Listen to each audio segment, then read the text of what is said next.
Bienvenidos a Destino y Redención, el canal donde las historias más conmovedoras del pasado cobran vida. Hoy les traigo un relato que desafiará todo lo que creemos saber sobre el honor, la dignidad y el amor verdadero. Una historia ambientada en el México de finales del siglo XIX, donde una mujer lo perdió todo por seguir los dictados de su corazón, solo para descubrir que el destino guardaba para ella una redención que jamás imaginó. Si esta historia toca tu alma, no olvides suscribirte a nuestro canal, activar la campanita de notificaciones y dejarnos un comentario contándonos qué te pareció. Tu apoyo nos ayuda a seguir trayendo estas historias extraordinarias. Y ahora, sumerjámonos en el pasado, en una época donde el apellido lo era todo.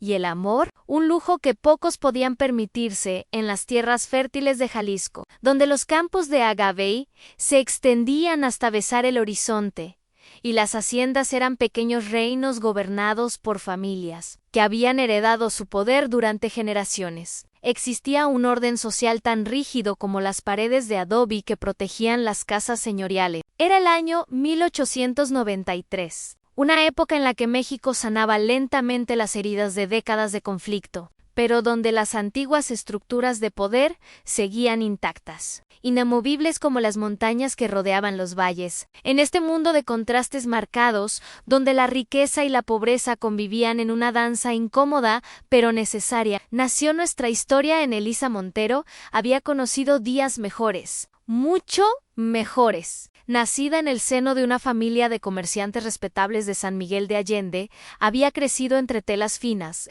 libros importados de España y la promesa de un matrimonio ventajoso que consolidaría la posición de su familia en la sociedad local. Su padre, don Aurelio Montero, comerciaba con plata y había amasado una fortuna modesta, pero suficiente para educar a su única hija en las artes propias de una señorita de buena cuna. Elisa había aprendido a bordar con hilos de seda, a tocar el piano con dedos delicados, a recitar poesía francesa y a comportarse con la gracia que se esperaba de una joven destinada a convertirse en la esposa de algún caballero de alcurnia. Pero el destino, ese tejedor invisible que entrelaza los hilos de nuestras vidas sin pedir permiso, tenía otros planes para Elisa a los 20 años. Cuando su padre ya negociaba discretamente con las familias más prominentes de la región para asegurarle un matrimonio ventajoso, Elisa cometió lo que su familia consideraría el error más imperdonable de su existencia.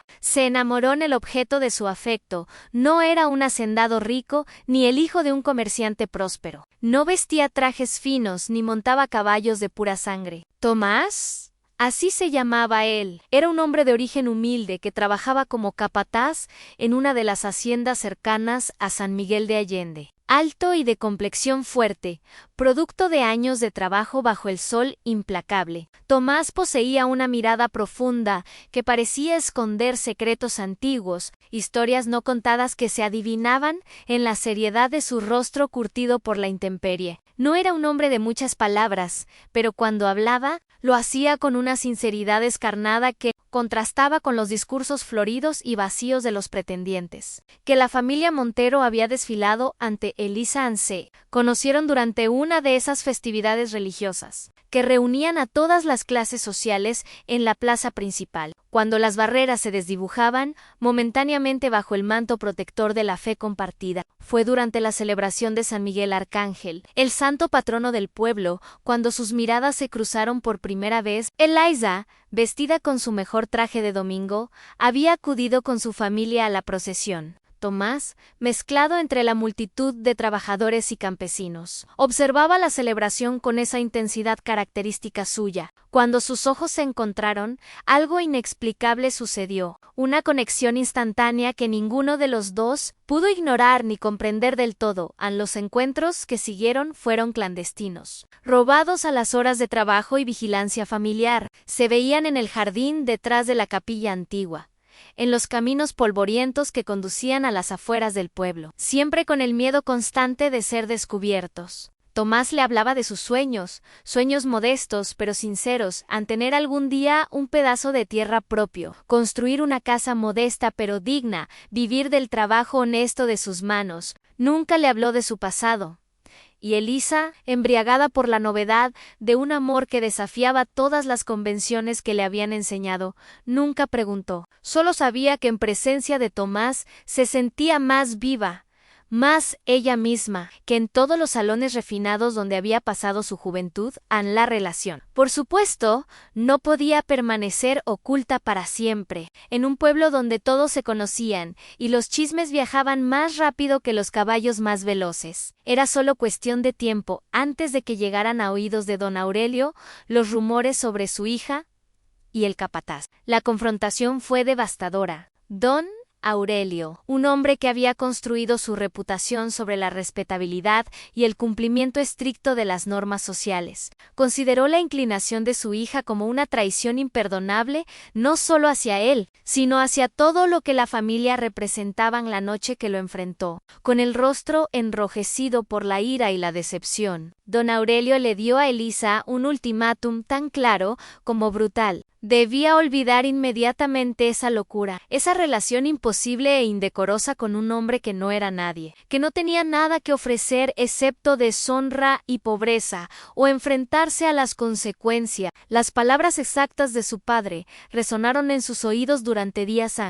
Ninguna hija mía se rebajará a ese nivel. Prefiero verte muerta antes que convertida en la esposa de un peón. Si insistes en este camino de perdición, dejarás de ser mi hija. No existirás para esta familia. Borraremos tu nombre de nuestros registros y de nuestra memoria. Elisa tuvo que tomar una decisión. Era joven, apenas 20 años, pero en su corazón sentía una convicción que la sorprendía incluso a ella misma. Había vivido toda su vida siguiendo las reglas, cumpliendo con las expectativas, moldeándose según los deseos de otros. Por primera vez en su existencia, deseaba elegir su propio camino, aunque ese camino condujera al precipicio de la ruina social. En el fondo de su alma, había algo que le susurraba que Tomás, ese hombre callado y misterioso, representaba una verdad más auténtica que toda la falsa respetabilidad de su mundo. Una noche de junio, cuando la luna llena iluminaba los campos de Jalisco con una luz plateada y fantasmal, Elisa abandonó la casa de su padre para siempre. No hubo despedida, no hubo lágrimas compartidas ni bendiciones. Simplemente tomó una pequeña maleta con lo esencial. Dejó atrás todos los vestidos finos, las joyas heredadas de su madre muerta, los libros que tanto amaba, y se reunió con Tomás en el lugar donde habían acordado encontrarse. Él la esperaba con 2 caballos y una expresión en su rostro que mezclaba alegría, miedo y algo parecido a la culpa. Se casaron esa misma semana en una capilla humilde de un pueblo alejado, donde el sacerdote, un anciano de espíritu bondadoso, pero ingenuo, no hizo preguntas sobre la ausencia de familias o la prisa de los novios. La ceremonia fue breve, sin música ni flores, sin testigos más allá de 2 campesinos que el sacerdote reclutó de la plaza. Cuando Elisa pronunció el sí, acepto, sintió que cruzaba un umbral del que no habría retorno. Ya no era Elisa Montero, la hija del comerciante respetable. Era ahora Elisa de Herrera, esposa de Tomás, una mujer sin pasado reconocido y con un futuro incierto.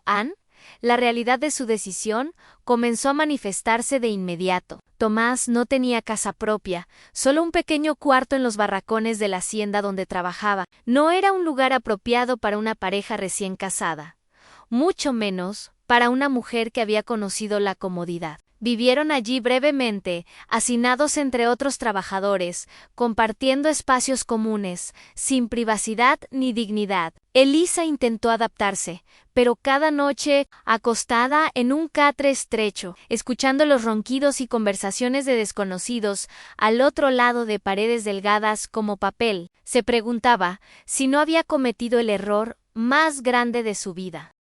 Fue entonces cuando Tomás tomó una decisión que cambiaría todo nuevamente. Una noche, con el rostro más serio que nunca, le anunció que debían marcharse.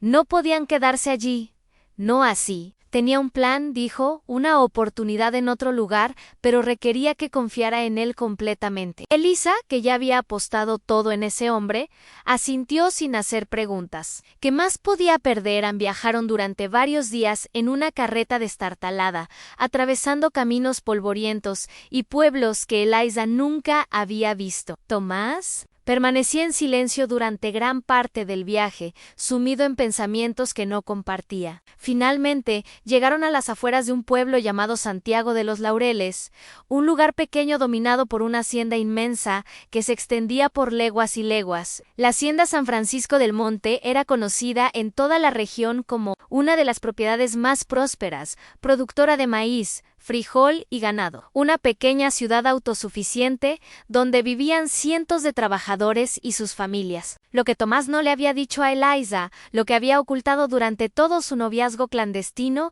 y los primeros días de su matrimonio, era que esta hacienda no le era desconocida. De hecho, era el lugar donde había nacido, aunque en circunstancias que lo llenaban de vergüenza y dolor. Tomás era hijo de don Sebastián Valenzuela, el hacendado que gobernaba esas tierras con mano de hierro, y de una sirvienta india que había muerto poco después de dar a luz. Pero don Sebastián, hombre de principios estrictos y preocupado por su reputación, nunca reconoció oficialmente a ese hijo ilegítimo. Tomás había crecido en la hacienda, sí, pero como un trabajador más, sin apellido paterno, sin herencia, sin nada que lo vinculara legalmente al hombre que lo había engendrado.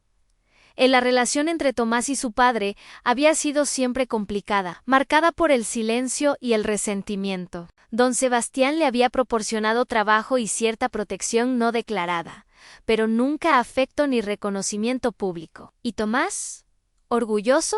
Y herido. Había jurado que algún día se marcharía de esas tierras y construiría su propia vida, lejos de la sombra del hombre que se negaba a llamarlo hijo. Había huido a San Miguel de Allende precisamente para escapar de ese pasado doloroso. Pero ahora, sin opciones y con una esposa a quien mantener, se veía obligado a regresar al único lugar donde sabía que podrían al menos sobrevivir aun cuando. Llegaron a la hacienda y Tomás pidió hablar con el administrador. Eliza comenzó a percibir que había aspectos de la vida de su marido que desconocía completamente. El administrador, un hombre delgado de apellido Cortés, reconoció a Tomás inmediatamente, y en su mirada había algo que oscilaba entre el respeto y el desprecio. Hablaron en voz baja, lejos de donde Eliza esperaba con su maleta, y cuando Tomás regresó, su expresión era inescrutable. Le explicó de manera escueta y casi fría, que tenían un lugar donde vivir y que ella tendría trabajo en la casa principal. Eliza, agotada por el viaje y confundida por la actitud de su marido, no tuvo fuerzas para exigir más explicaciones en ese momento. Solo cuando fueron conducidos a sus nuevos alojamientos, un pequeño cuarto en los barracones de servicio cerca de las cocinas de la casa grande, comenzó a comprender la realidad de su nueva existencia en Eliza. No sería tratada como la esposa de un trabajador común. Sería una criada más en la hacienda San Francisco del Monte. El administrador, Cortés, fue claro, debería trabajar en las tareas domésticas de la casa principal, bajo las órdenes de la ama de llaves doña Prudencia, una mujer severa de edad avanzada que gobernaba el servicio con autoridad absoluta. Tomás, por su parte, trabajaría en los campos y establos, como cualquier otro peón, aunque con un salario ligeramente mejor, debido a su experiencia previa como capataz en otra hacienda. A la primera mañana, en la hacienda, Eliza despertó antes del alba al sonido de las campanas que llamaban a los trabajadores. Se vistió con el uniforme simple de las criadas que le habían proporcionado el día anterior, en una falda oscura de tela burda, una blusa blanca sin adornos y un delantal que cubría todo el frente de su cuerpo. Mientras se miraba en el pequeño espejo agrietado que colgaba de la pared del cuarto, apenas reconoció a la mujer que le devolvía la mirada. Solo habían pasado unas semanas desde que era Eliza Montero, la hija del comerciante respetable de San Miguel de Allende, educada para ser una dama de sociedad. Ahora era simplemente Eliza, una sirvienta anónima en una casa ajena. Doña Prudencia no fue amable en su recibimiento. La miró de arriba abajo con ojos críticos y pronunció las palabras que resonarían en la mente de Eliza durante los meses siguientes.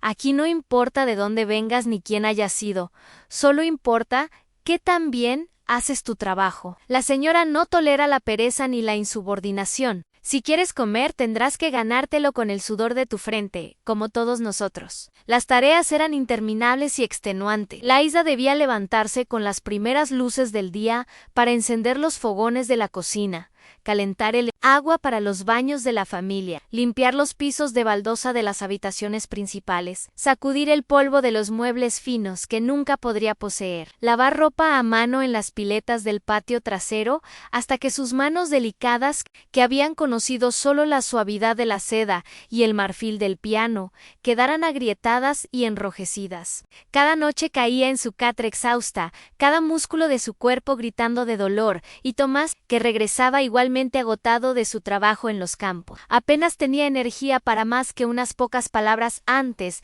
de que ambos se hundieran en un sueño sin sueños. Pero lo más doloroso no era el trabajo físico, por brutal que fuera, era la humillación constante, la pérdida absoluta de dignidad. En la casa principal vivía don Sebastián Valenzuela, con su esposa legítima, doña Isabel, y sus 2 hijos. Rafael, el primogénito de 25 años que estaba siendo preparado para heredar la hacienda, y Carmen, una joven de 18 años conocida por su belleza y su temperamento caprichoso. Ninguno de ellos sabía, o si lo sabían, fingían no saber, que el peón Tomás, que trabajaba en sus tierras, era en realidad medio hermano de Rafael y Carmen, y definitivamente ninguno sospechaba que la nueva criada que fregaba sus pisos y lavaba su ropa había sido, en otra vida, una joven de buena familia educada para ser su igual. Doña Isabel, la señora de la casa, era una mujer de mediana edad que había aprendido a ejercer el poder a través de pequeñas crueldades. No era abiertamente violenta, pero tenía una habilidad especial para hacer sentir insignificantes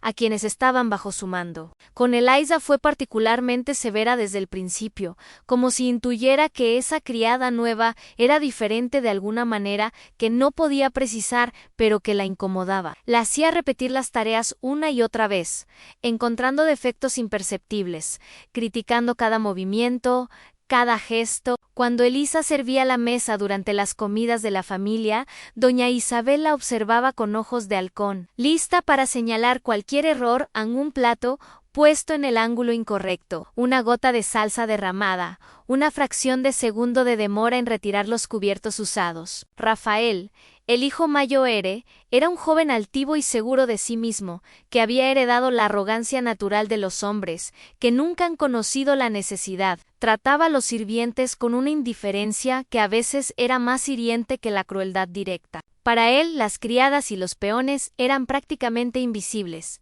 herramientas útiles, pero no personas dignas de consideración. Elisa, acostumbrada a ser cortejada y admirada en su vida anterior, ahora debía bajar la mirada cada vez que Rafael pasaba cerca, debía responder a sus órdenes con un sumiso sí, señor, que le quemaba la garganta cada vez que lo pronunciaba. Carmen, la hija menor, era quizás la más impredecible de todos. Algunas veces mostraba una curiosidad casi infantil hacia Eliza, preguntándole de dónde venía, cómo era su vida antes de llegar a la hacienda. Pero en otras ocasiones, especialmente cuando había testigos, se burlaba abiertamente de las manos torpes de Eliza, de su manera de hablar que delataba una educación superior a la de las otras criadas, de cualquier cosa que la hiciera diferente. Era como si Carmen disfrutara de un juego perverso, elevando momentáneamente a Eliza solo para dejarla caer más dolorosamente después a don Sebastián. El patriarca de la familia y padre biológico no reconocido de Tomás,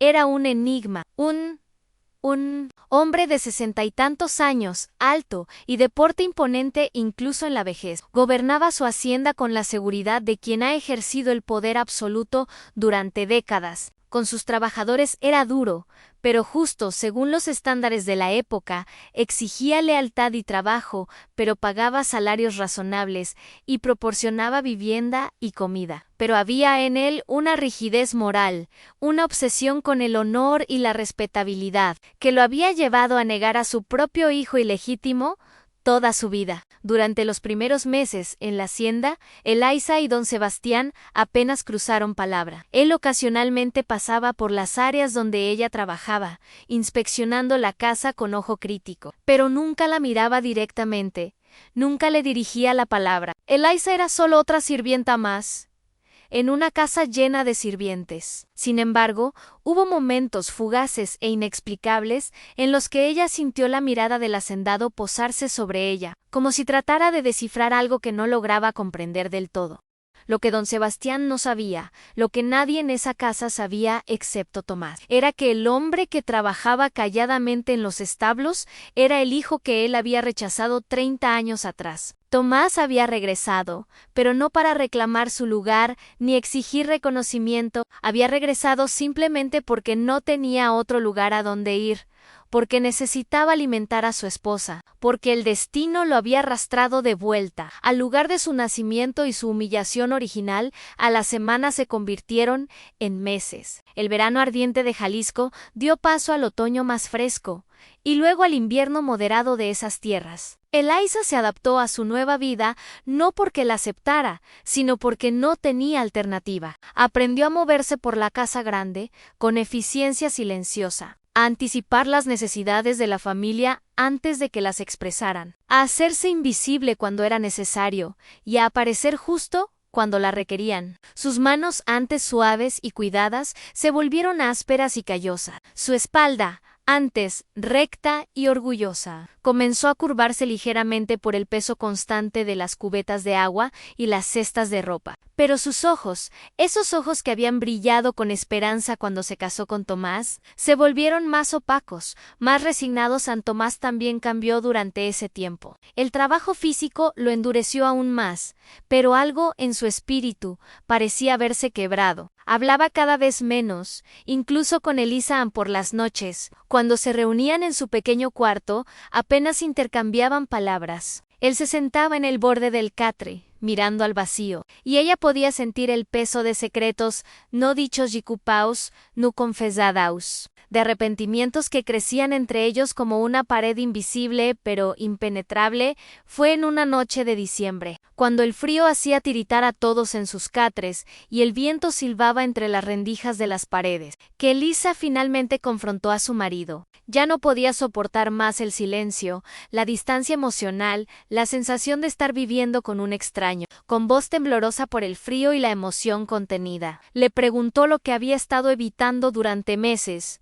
¿Quién eres realmente, Tomás? ¿Por qué este lugar te duele tanto? ¿Qué me has estado ocultando? Tomás la miró durante un largo momento, y en sus ojos, Elaiza vio algo que nunca antes había percibido con tal claridad, una tristeza profunda y antigua, un dolor que había vivido con él mucho antes de conocerla. Finalmente, con voz ronca y cargada de emoción, Tomás comenzó a hablar. Le contó la verdad que había guardado durante todo su noviazgo y matrimonio. Le habló de su madre, una joven india que trabajaba en la cocina de la hacienda y que había captado la atención de don Sebastián en un momento de debilidad del hacendado. Le habló de su nacimiento ilegítimo, del rechazo de su padre, de crecer en esa misma hacienda sabiendo quién era su verdadero progenitor, pero sin poder reclamar ese vínculo. Le habló de las miradas de lástima y desprecio de los otros trabajadores, de la confusión de su infancia al ver a sus medio hermanos legítimos viviendo en lujo, mientras él dormía en los barracones de los peones. Le contó cómo, al cumplir 18 años, había confrontado a don Sebastián, exigiéndole reconocimiento, un apellido, un lugar en la familia, y cómo don Sebastián lo había rechazado con palabras que quedaron grabadas en su alma, como cicatrices.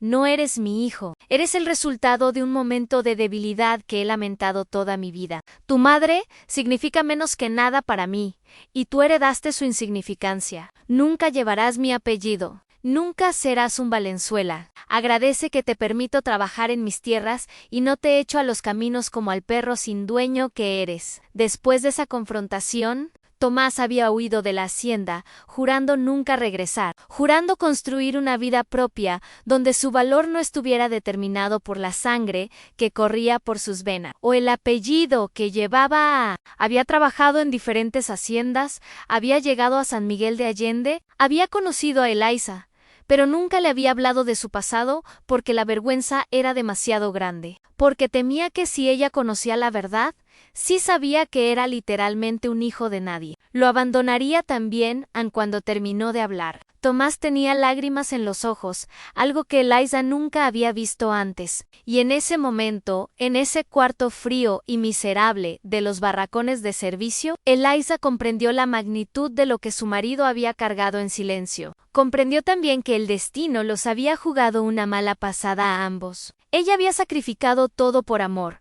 solo para descubrir que el hombre que amaba era en realidad el hijo rechazado del mismo hacendado para quien ahora servía como criada. Era una ironía cruel, una tragedia digna de las historias que había leído en los libros de su juventud. Pero a pesar de todo, a pesar de la revelación devastadora, algo cambió en Elisa esa noche. En lugar de sentir traición o engaño, sintió una conexión más profunda con Tomás. Ambos eran exiliados de sus propias vidas. Ambos habían perdido todo por decisiones que habían tomado, o que otros habían tomado por ellos. Se abrazaron en ese catre estrecho, y por primera vez en meses sintieron algo parecido a la esperanza, o al menos a la comprensión mutua de su dolor, compartido en los meses que siguieron fueron ligeramente más llevaderos porque ya no había secretos entre ellos. Elisa conocía ahora la verdad completa, y ese conocimiento, aunque doloroso, eliminó la barrera invisible que había crecido entre ambos. Tomás comenzó a abrirse más, a compartir no solo sus penas, sino también sus pequeñas alegrías, los momentos de belleza que encontraba incluso en medio de la dureza de su vida. Un amanecer particularmente hermoso sobre los campos, el nacimiento de un potro en los establos, la risa de los niños de los trabajadores jugando en los patios. Elisa también encontró consuelo en pequeñas cosas. Desarrolló amistades con algunas de las otras criadas, mujeres que habían vivido toda su vida en esa condición y que le enseñaron los trucos para sobrevivir en un mundo donde no tenían poder ni voz. Aprendió a encontrar momentos de paz en medio del caos del trabajo. Aprendió que la dignidad no venía de la posición social, sino de cómo una enfrentaba las circunstancias de su vida, pero el verdadero punto de inflexión llegó de manera inesperada en la primavera del año siguiente. Una mañana, antes del alba, la hacienda despertó con el sonido de cascos de caballos y voces urgentes. Un mensajero había llegado desde la capital del estado con noticias graves. Don Sebastián Valenzuela había sufrido un ataque al corazón durante una visita de negocios a Guadalajara. Estaba vivo, pero gravemente enfermo, confinado a una cama en casa de unos parientes. Incapaz de viajar de regreso a su hacienda,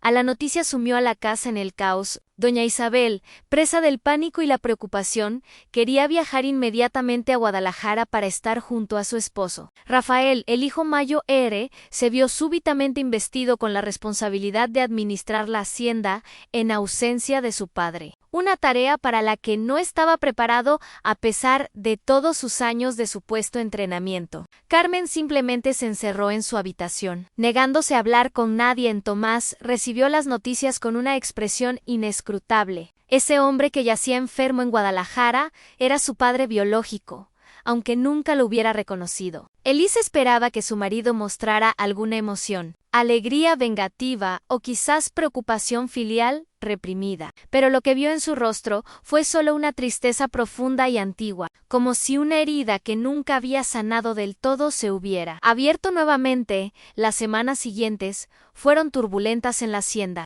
Doña Isabel viajó efectivamente a Guadalajara, acompañada por una pequeña comitiva de sirvientes, dejando a Rafael a cargo de todo. El joven hacendero, acostumbrado al lujo y la ociosidad, pero no al trabajo real de administrar una propiedad tan vasta, pronto demostró su incompetencia. Decisiones mal tomadas llevaron a pérdidas de ganado, conflictos con los trabajadores y una sensación general de desorganización que amenazaba con desestabilizar todo lo que don Sebastián había construido durante décadas. Fue en medio de este caos que algo extraordinario sucedió. El administrador Cortés, que conocía la verdad sobre los orígenes de Tomás, buscó discretamente al hijo ilegítimo del hacendado. En una conversación privada en los establos, lejos de oídos indiscretos, Cortés le habló con franqueza a Tomás, le dijo que la hacienda estaba al borde del colapso bajo la incompetencia de Rafael, que don Sebastián podría no recuperarse nunca completamente, y que se necesitaba a alguien con verdadero conocimiento del trabajo de la tierra. Alguien que entendiera tanto a los trabajadores como las necesidades de la producción. Cortés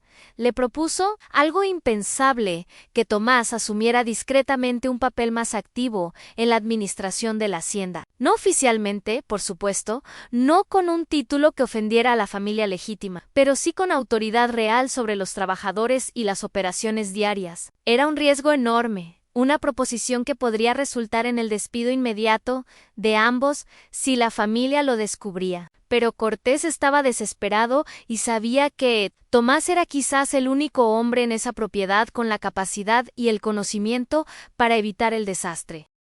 Tomás aceptó, no por ambición, sino porque en el fondo de su corazón sentía que le debía algo a esa tierra donde había nacido. Durante las siguientes semanas, trabajó incansablemente, más duro que nunca. Reorganizó los equipos de trabajo en los campos, resolvió conflictos que Rafael había ignorado o empeorado, negoció con los comerciantes locales para obtener mejores precios por los productos de la hacienda, y lo hizo todo en las sombras, permitiendo que Rafael se llevara el crédito públicamente, mientras él permanecía como un simple capataz en los registros oficiales. Annelisa observaba estos cambios en su marido con una mezcla de orgullo y preocupación. Veía cómo Tomás florecía cuando se le daba la oportunidad de demostrar su valía, como los otros trabajadores comenzaban a respetarlo, no por su apellido inexistente, sino por su competencia y su trato justo. Pero también temía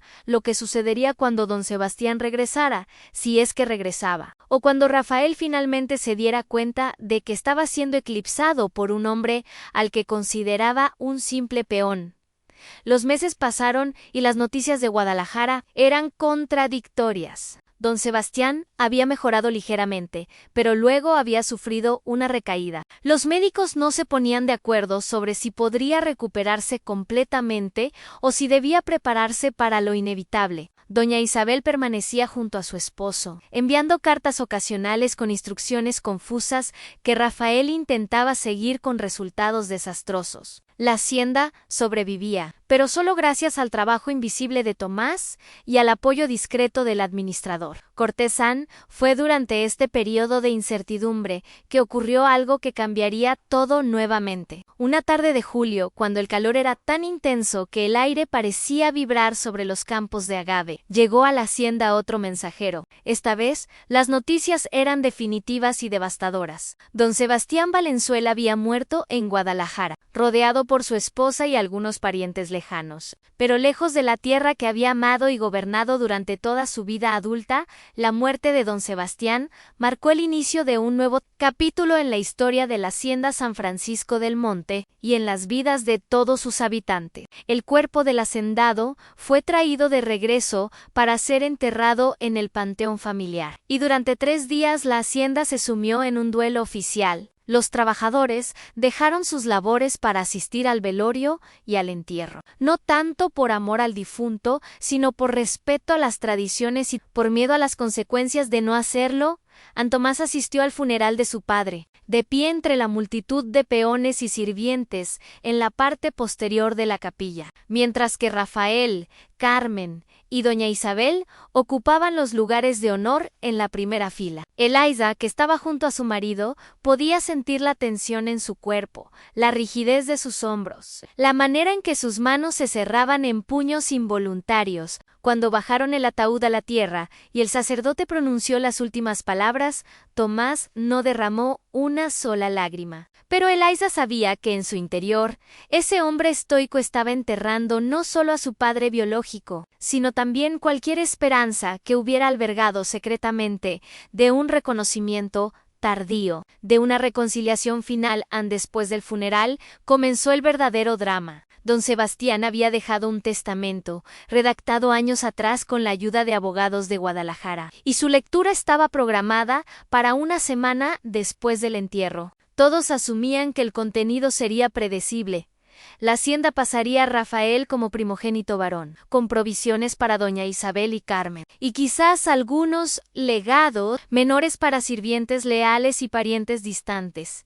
La lectura del testamento tuvo lugar en la biblioteca de la Casa Grande, una habitación imponente llena de libros que nadie leía pero que servían como símbolo del refinamiento y la educación de la familia. Estaban presentes Rafael, doña Isabel, Carmen, el administrador Cortés, el abogado de la familia que había viajado desde Guadalajara y algunos parientes lejanos que habían aparecido milagrosamente al olor de una herencia posible. Tomás y Elisa, por supuesto, no fueron invitados. eran sirvientes, y los sirvientes no participaban en los asuntos de las familias que servían en el abogado. Un hombre delgado de mediana edad llamado licenciado Fuentes comenzó la lectura del testamento con la formalidad típica de su profesión. Las primeras cláusulas eran efectivamente predecibles en provisiones G en ero esa es para doña Isabel, que aseguraban su comodidad hasta el fin de sus días, una dote sustancial para Carmen que la haría muy atractiva en el mercado matrimonial. Pequeños legados para algunos sirvientes que habían servido a la familia durante décadas. Todo transcurría según lo esperado hasta que el licenciado Fuentes llegó a la cláusula principal, la que concernía la propiedad de la hacienda en sí, a lo que el abogado leyó, dejó a todos en un silencio atónito. Don Sebastián, en un acto que nadie había anticipado, había dividido la propiedad de la hacienda no solo entre sus herederos legítimos, sino que había incluido una cláusula extraordinaria y completamente inesperada. Reconocía en ese documento, por primera vez en 30 años, la existencia de un hijo ilegítimo nacido de una sirvienta india, años atrás, y aunque no le daba su apellido, ni lo nombraba heredero principal, sí le otorgaba una porción significativa de la propiedad a 3 de las parcelas más productivas de la hacienda, junto con el ganado que pastaba en ellas, y una suma de dinero que, aunque no igualaba la herencia de Rafael, era suficiente para que un hombre pudiera establecerse de manera independiente. El testamento especificaba que este hijo ilegítimo era conocido como Tomás, trabajador de la hacienda, y que debía presentarse ante el licenciado Fuentes con pruebas de su identidad para reclamar su herencia. Don Sebastián había incluido detalles específicos que solo Tomás podría conocer a la fecha exacta de su nacimiento, el nombre de su madre difunta, una marca de nacimiento en su hombro izquierdo. Era, de manera póstuma, el reconocimiento que Tomás había buscado toda su vida, llegando demasiado tarde para reparar el daño emocional, pero lo suficientemente tangible como para cambiar su destino material. La reacción en la biblioteca fue explosiva. Rafael se levantó de su silla con tal fuerza que ésta cayó hacia atrás con un estruendo. Su rostro enrojeció de ira mientras gritaba que esto era una abominación, una burla a la memoria de su padre, que nunca había existido tal hijo ilegítimo, o que si existía, no merecía nada de lo que su padre legítimo había construido. Doña Isabel, pálida como un fantasma, parecía al borde del desmayo. Carmen simplemente miraba al abogado con incredulidad. Incapaz de procesar lo que acababa de escuchar, los parientes lejanos comenzaron a murmurar entre ellos, calculando rápidamente cómo esta revelación afectaría sus propias esperanzas de recibir algo de la herencia. El administrador Cortés, por su parte, permanecía impasible, aunque aquellos que lo conocían bien podían detectar un brillo de satisfacción en sus ojos. Había conocido la verdad durante años, y quizás había incluso influido en Don Sebastián en sus últimos días para que finalmente hiciera lo correcto. El licenciado Fuentes, acostumbrado a las reacciones dramáticas en lecturas de testamento, esperó pacientemente a que la conmoción inicial se calmara antes de continuar. Explicó, con voz firme y profesional, que el testamento había sido redactado hacía 5 años. Mucho antes de la enfermedad final de don Sebastián, y que había sido modificado y ratificado en varias ocasiones, la última apenas 6 meses antes de su muerte. No había duda sobre su validez legal, ni sobre la lucidez mental del testador.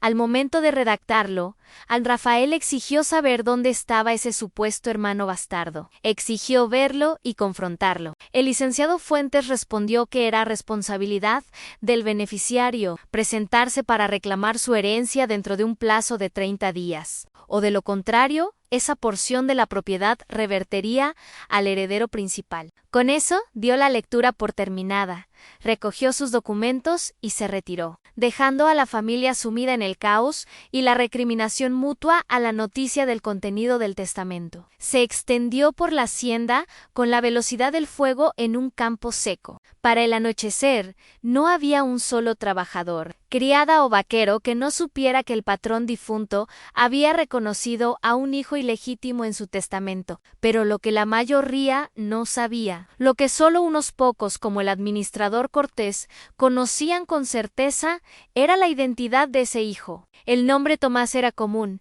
y había varios Tomáses trabajando en la hacienda. La especulación era desenfrenada, con apuestas sobre quién sería el afortunado beneficiario de la generosidad póstuma de don Sebastián, aun cuando Tomás regresó a su cuarto esa noche después de un día agotador en los establos. Encontró a Eliza esperándolo con una expresión extraña en su rostro. Ella había escuchado los rumores, por supuesto, toda la casa hablaba de ello. Pero había algo más, una pieza de información que una de las criadas que había servido el té durante la lectura del testamento le había susurrado en la cocina. La descripción del hijo ilegítimo, los detalles específicos mencionados en el testamento, todo apuntaba inequívocamente a su marido.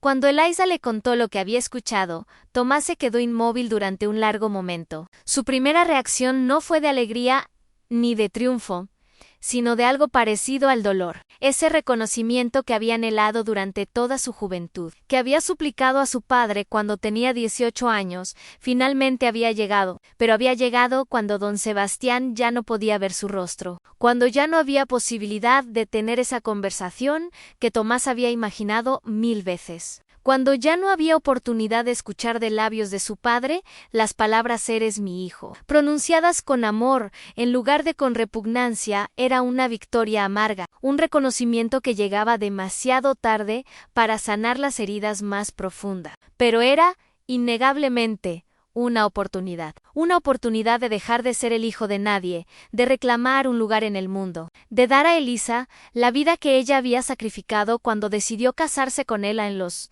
días siguientes fueron de una tensión casi insoportable. Tomás sabía que debía presentarse ante el licenciado Fuentes para reclamar su herencia, pero algo lo detenía. Era en parte miedo a la reacción de Rafael y doña Isabel, en parte un sentimiento de que al aceptar esa herencia estaría validando todos los años de negación y humillación, como si estuviera agradeciendo a su padre por finalmente darle las migajas de lo que siempre debió ser suyo por derecho.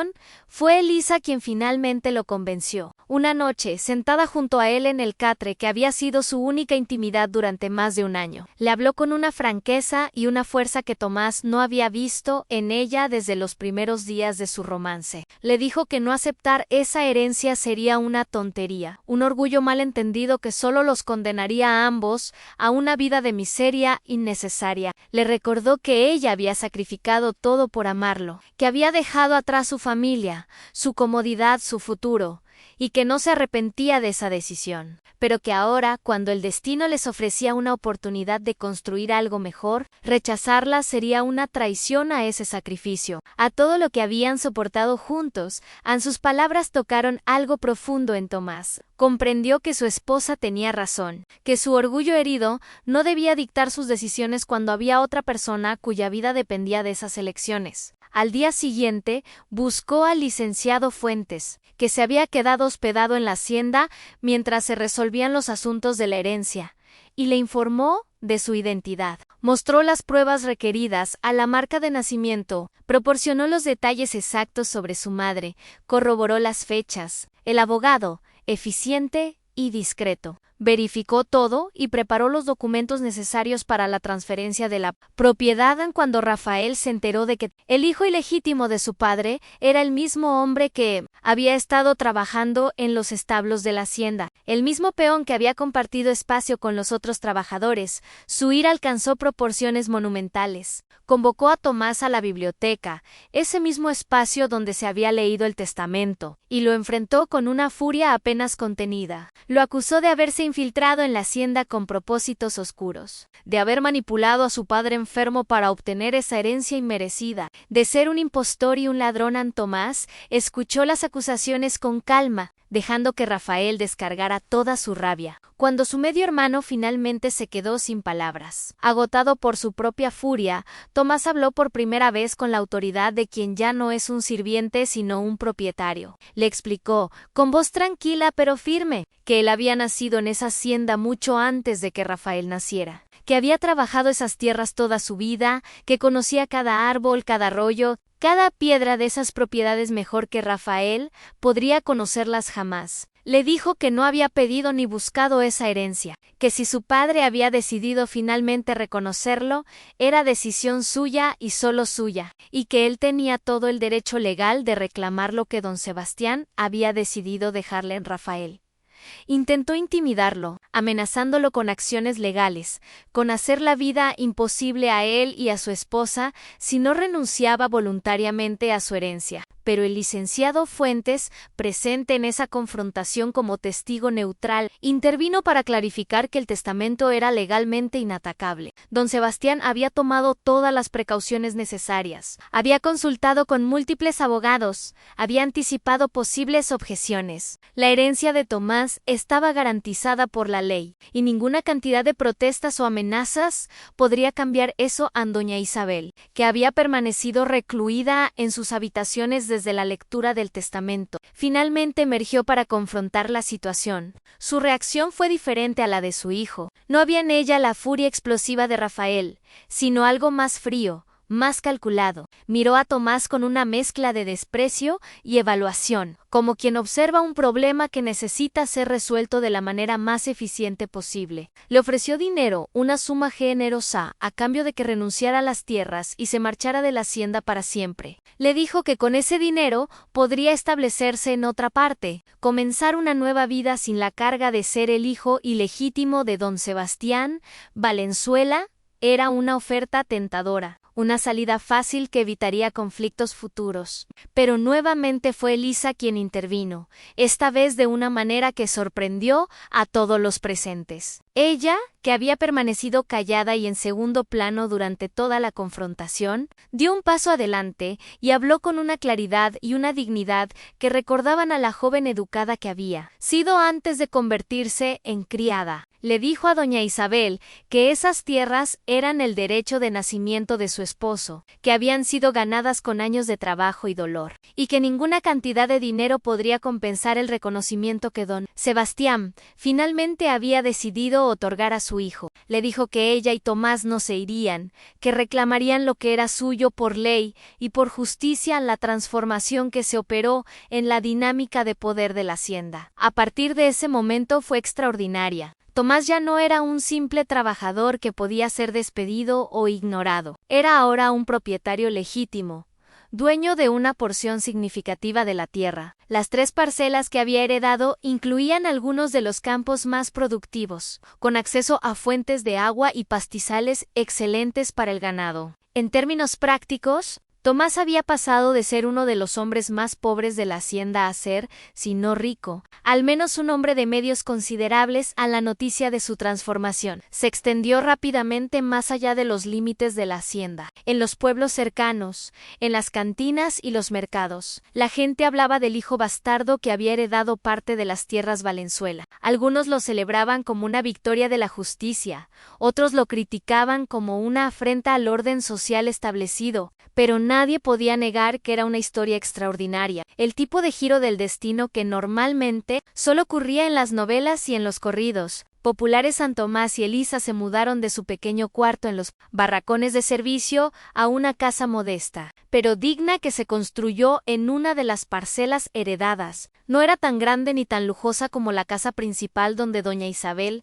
Rafael y Carmen seguían viviendo, pero era suya, un espacio propio donde podían vivir con dignidad. Elisa colgó cortinas en las ventanas, plantó flores en el jardín, cocinó en su propia estufa, por primera vez en más de un año. Y aunque sus manos seguían marcadas por las cicatrices del trabajo duro, había en su rostro una paz que había estado ausente durante mucho tiempo, pero la batalla no había terminado. Rafael, incapaz de aceptar la situación, comenzó a buscar maneras de socavar la posición de su medio hermano. Intentó convencer a otros hacendados de la región de que no hicieran negocios con Tomás. Difundió rumores sobre su incompetencia y su carácter cuestionable. Incluso, intentó manipular los límites de las propiedades para reducir el valor de las parcelas heredadas. Cada uno de estos intentos fracasó, en parte porque Tomás demostró ser mucho más capaz y astuto de lo que Rafael había anticipado, y en parte porque muchos de los comerciantes y hacendados locales respetaban más la competencia y el trabajo duro que los apellidos aristocráticos. A la tensión entre los dos hermanos alcanzó su punto máximo durante la época de cosecha. Unos 6 meses después de la lectura del testamento, Rafael,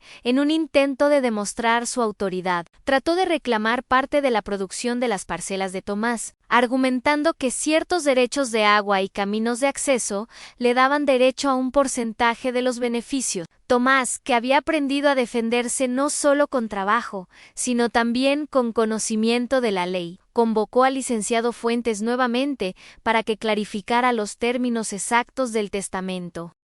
La disputa se resolvió en favor de Tomás, pero el costo emocional fue alto. La hacienda que don Sebastián había gobernado durante décadas como una unidad cohesiva estaba ahora dividida no solo físicamente sino también emocionalmente. Los trabajadores se veían obligados a elegir lealtades, algunos apoyando a Rafael como el heredero legítimo y principal, otros respetando a Tomás por su competencia y su trato más justo con los empleados. La propiedad funcionaba, pero con una eficiencia reducida y una atmósfera de conflicto constante.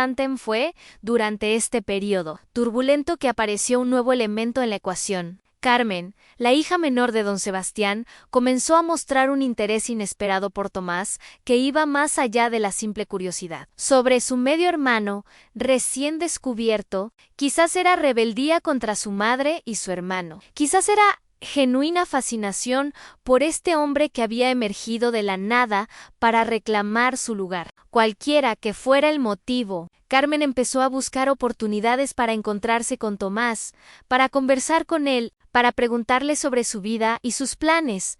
Estas atenciones preocupaban profundamente a Eliza, no por celos en el sentido romántico, sino porque reconocía el peligro que representaban. Carmen era joven, hermosa e impulsiva, acostumbrada a obtener lo que quería. Si se encaprichaba verdaderamente con Tomás, o peor aún, si decidía acusarlo de impropiedad como venganza por algún rechazo, las consecuencias podrían ser devastadoras. El reconocimiento legal que Tomás había ganado era sólido, pero la reputación social era frágil, especialmente para alguien que había comenzado como un hijo ilegítimo en Tomás. Consciente del peligro, mantenía las distancias con Carmen, pero no podía evitar completamente las interacciones, dado que compartían la propiedad de la hacienda. Había algo trágico en la situación. Anne, después de años de ser invisible para su familia paterna, ahora que había sido reconocido, se encontraba envuelto en una red de complicaciones familiares que amenazaban con destruir la paz que tanto había costado conseguir. En la situación llegó a un punto crítico durante las celebraciones del Día de los Muertos, una festividad especialmente significativa. Ese año,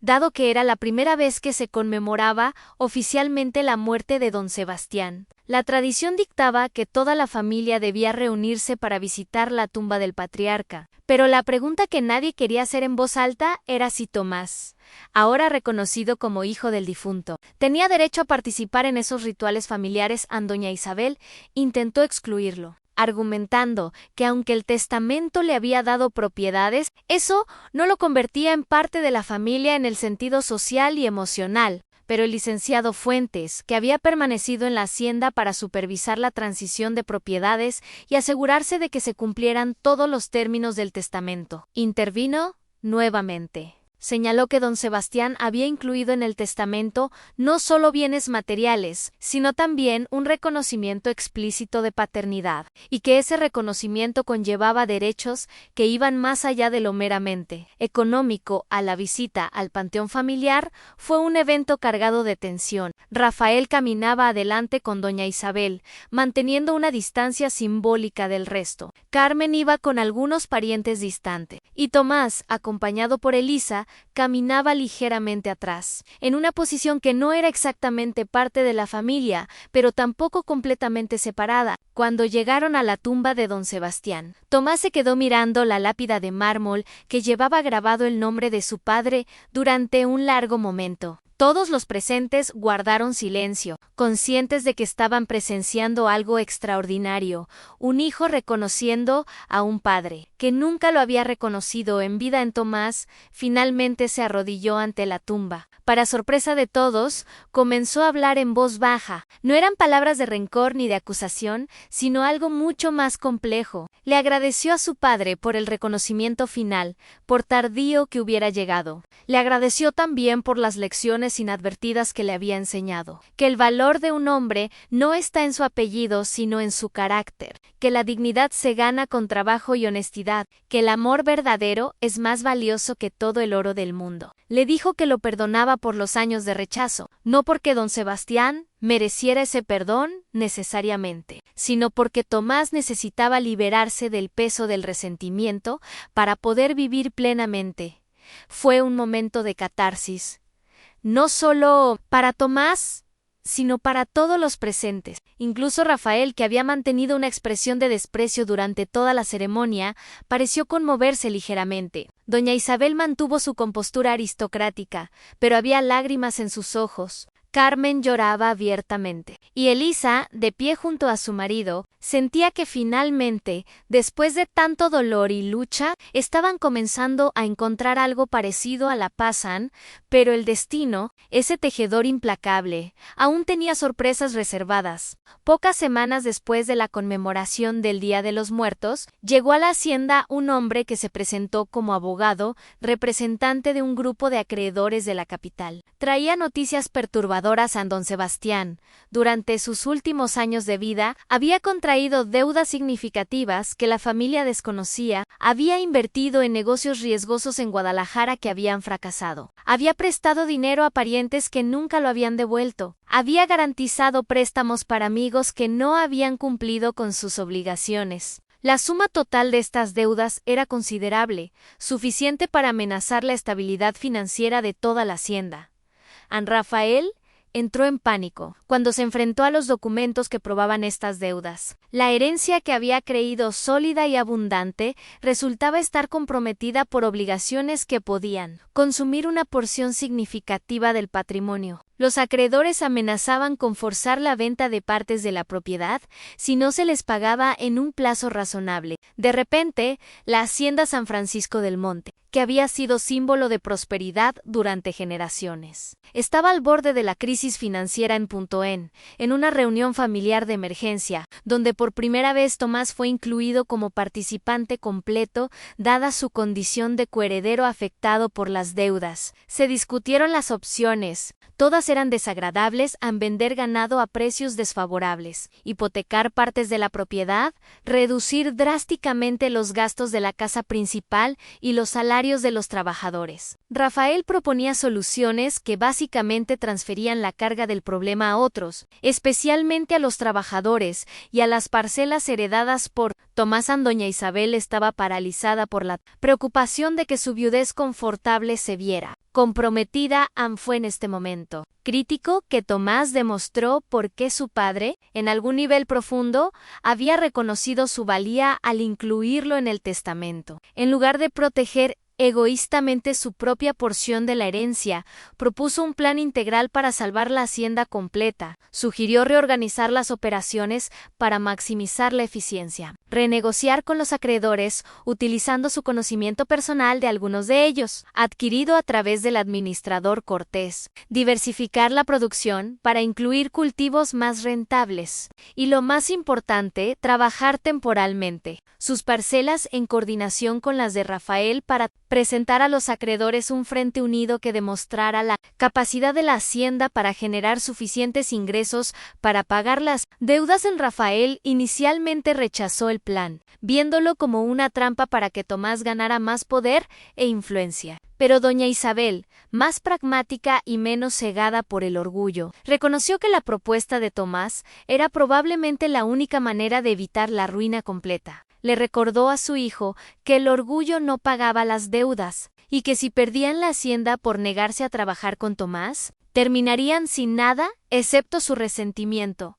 Los meses que siguieron fueron de trabajo intenso y coordinación sin precedente. Tomás asumió un papel de liderazgo real en la gestión de la hacienda, no por imposición, sino por necesidad y competencia. Rafael, a regañadientes, tuvo que admitir que su medio hermano entendía las operaciones de la propiedad mejor que él mismo, que tenía mejores relaciones con los trabajadores, que podía negociar con comerciantes y acreedores con una efectividad que Rafael nunca había desarrollado. Elisa también jugó un papel crucial durante este periodo. Su educación refinada, que parecía inútil cuando trabajaba como criada, resultó invaluable ahora. Podía llevar registros detallados, redactar correspondencia profesional con acreedores y socios comerciales, incluso asesorar sobre cuestiones de etiqueta y presentación que eran importantes en las negociaciones con la clase alta de Guadalajara y la capital del estado. Lentamente,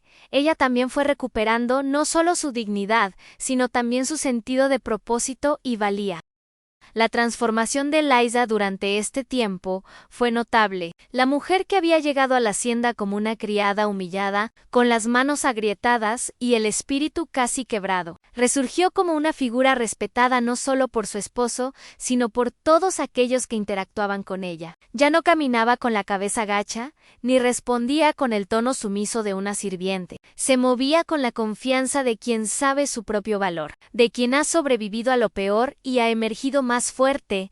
A la relación entre Tomás y Eliza también se profundizó durante estos meses de crisis y trabajo conjunto. Habían soportado tanto juntos en el escándalo de su matrimonio, la pobreza, la humillación, la revelación de secretos dolorosos, las batallas legales y familiares. Todo eso había creado entre ellos un vínculo que iba mucho más allá del romance inicial que los había unido. Era ahora una sociedad basada en respeto mutuo, en confianza ganada a través de pruebas extremas, en un compromiso compartido no solo el uno con el otro, sino con construir algo que valiera la pena.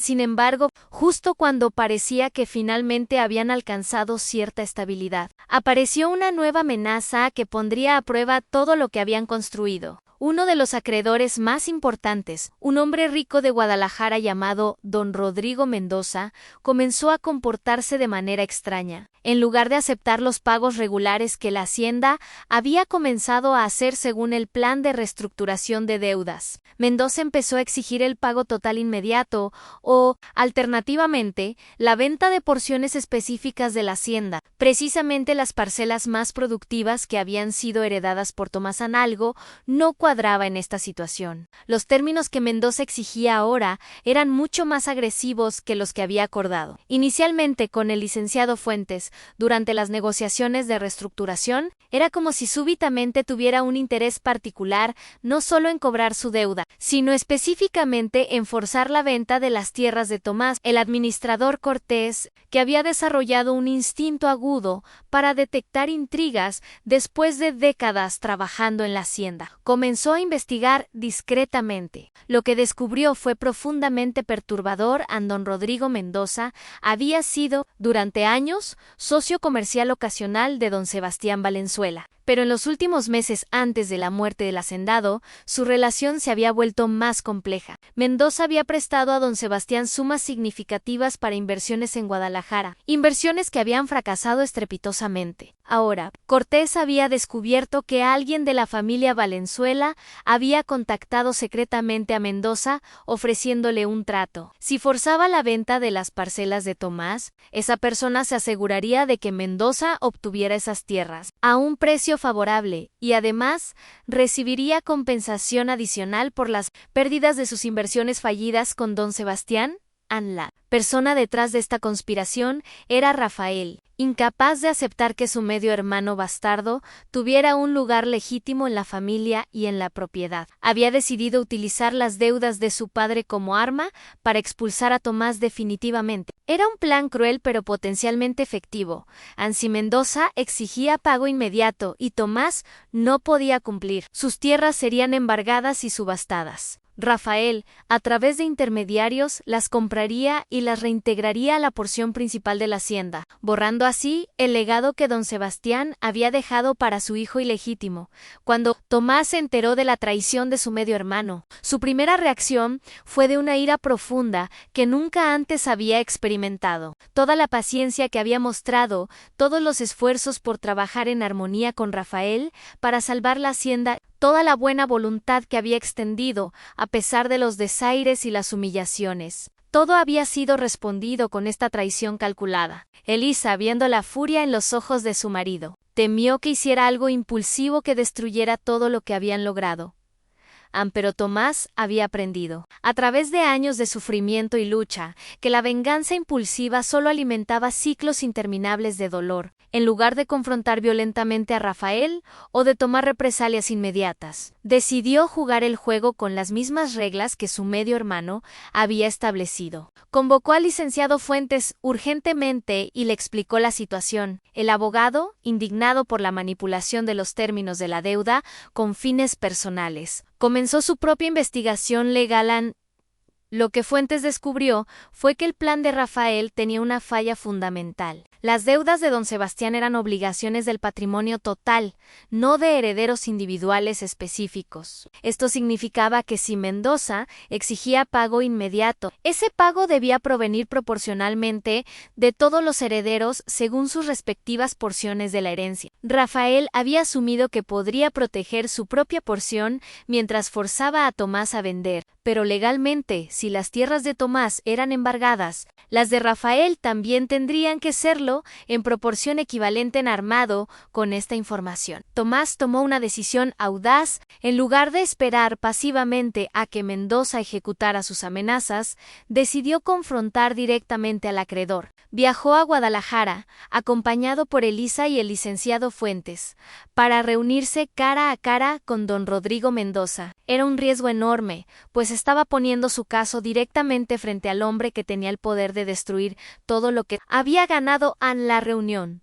Tuvo lugar en la oficina de Mendoza, un espacio lujoso que reflejaba la riqueza del comerciante. Tomás no llegó como un suplicante rogando clemencia, sino como un hombre de negocios presentando una propuesta. Le explicó a Mendoza la verdadera situación legal de las deudas. Como cualquier embargo afectaría a todos los herederos por igual. Le mostró también los registros detallados que Eliza había mantenido, demostrando la capacidad de la hacienda para generar ingresos suficientes para pagar todas las deudas si se le daba tiempo razonable, pero el argumento más poderoso que Tomás presentó fue una apelación al interés propio de Mendoza. Le explicó que si forzaba una venta precipitada, los precios que obtendría por las tierras serían deprimidos, porque todos sabrían que era una venta forzosa. Además, si el plan de Rafael salía a la luz públicamente, como inevitablemente sucedería, dado que Fuentes estaba dispuesto a presentar quejas legales. La reputación de Mendoza en los círculos comerciales de Jalisco quedaría manchada. ¿Quién querría hacer negocios con un hombre que se prestaba a conspiraciones familiares tan sórdidas? Alternativamente, Tomás propuso que Mendoza aceptara un plan de pagos estructurado con intereses generosos, garantizado no solo por las tierras, sino por contratos de suministro, exclusivos de la producción de la hacienda a precios favorables. Era una propuesta que beneficiaba financieramente a Mendoza más que el plan de Rafael. Sin el riesgo reputacional ni las complicaciones legales, don Rodrigo Mendoza era, ante todo, un hombre de negocios pragmático. Escuchó la propuesta de Tomás con atención creciente. Cuando el joven hacendado terminó su presentación, Mendoza se reclinó en su silla, estudió a Tomás durante un largo momento y finalmente esbozó una sonrisa que no era completamente amistosa, pero que indicaba respeto. Le dijo a Tomás que había subestimado al hijo bastardo de don Sebastián, que había esperado encontrar a un campesino simple y en cambio había encontrado a un negociante astuto que entendía tanto las realidades legales como las dinámicas del mercado. Mendoza aceptó la propuesta de Tomás, pero con una condición adicional: quería conocer personalmente a Rafael Valenzuela y escuchar de sus propios labios si había intentado manipularlo. Era una petición que Tomás no podía negar, aunque sabía que forzaría una confrontación final con su medio hermano. Se acordó una reunión en la hacienda una semana después, donde estarían presentes Rafael, Tomás, Mendoza, el licenciado Fuentes y doña Isabel como cabeza de la familia legítima el día de esa reunión. La tensión en la casa principal era palpable. Rafael había sido informado de que Mendoza vendría a discutir los términos de la deuda, pero no sabía que su conspiración había sido descubierta. Llegó a la biblioteca, donde se llevaría a cabo la reunión, con la confianza de quien cree que su plan está funcionando perfectamente. Esa confianza se desvaneció rápidamente cuando vio las expresiones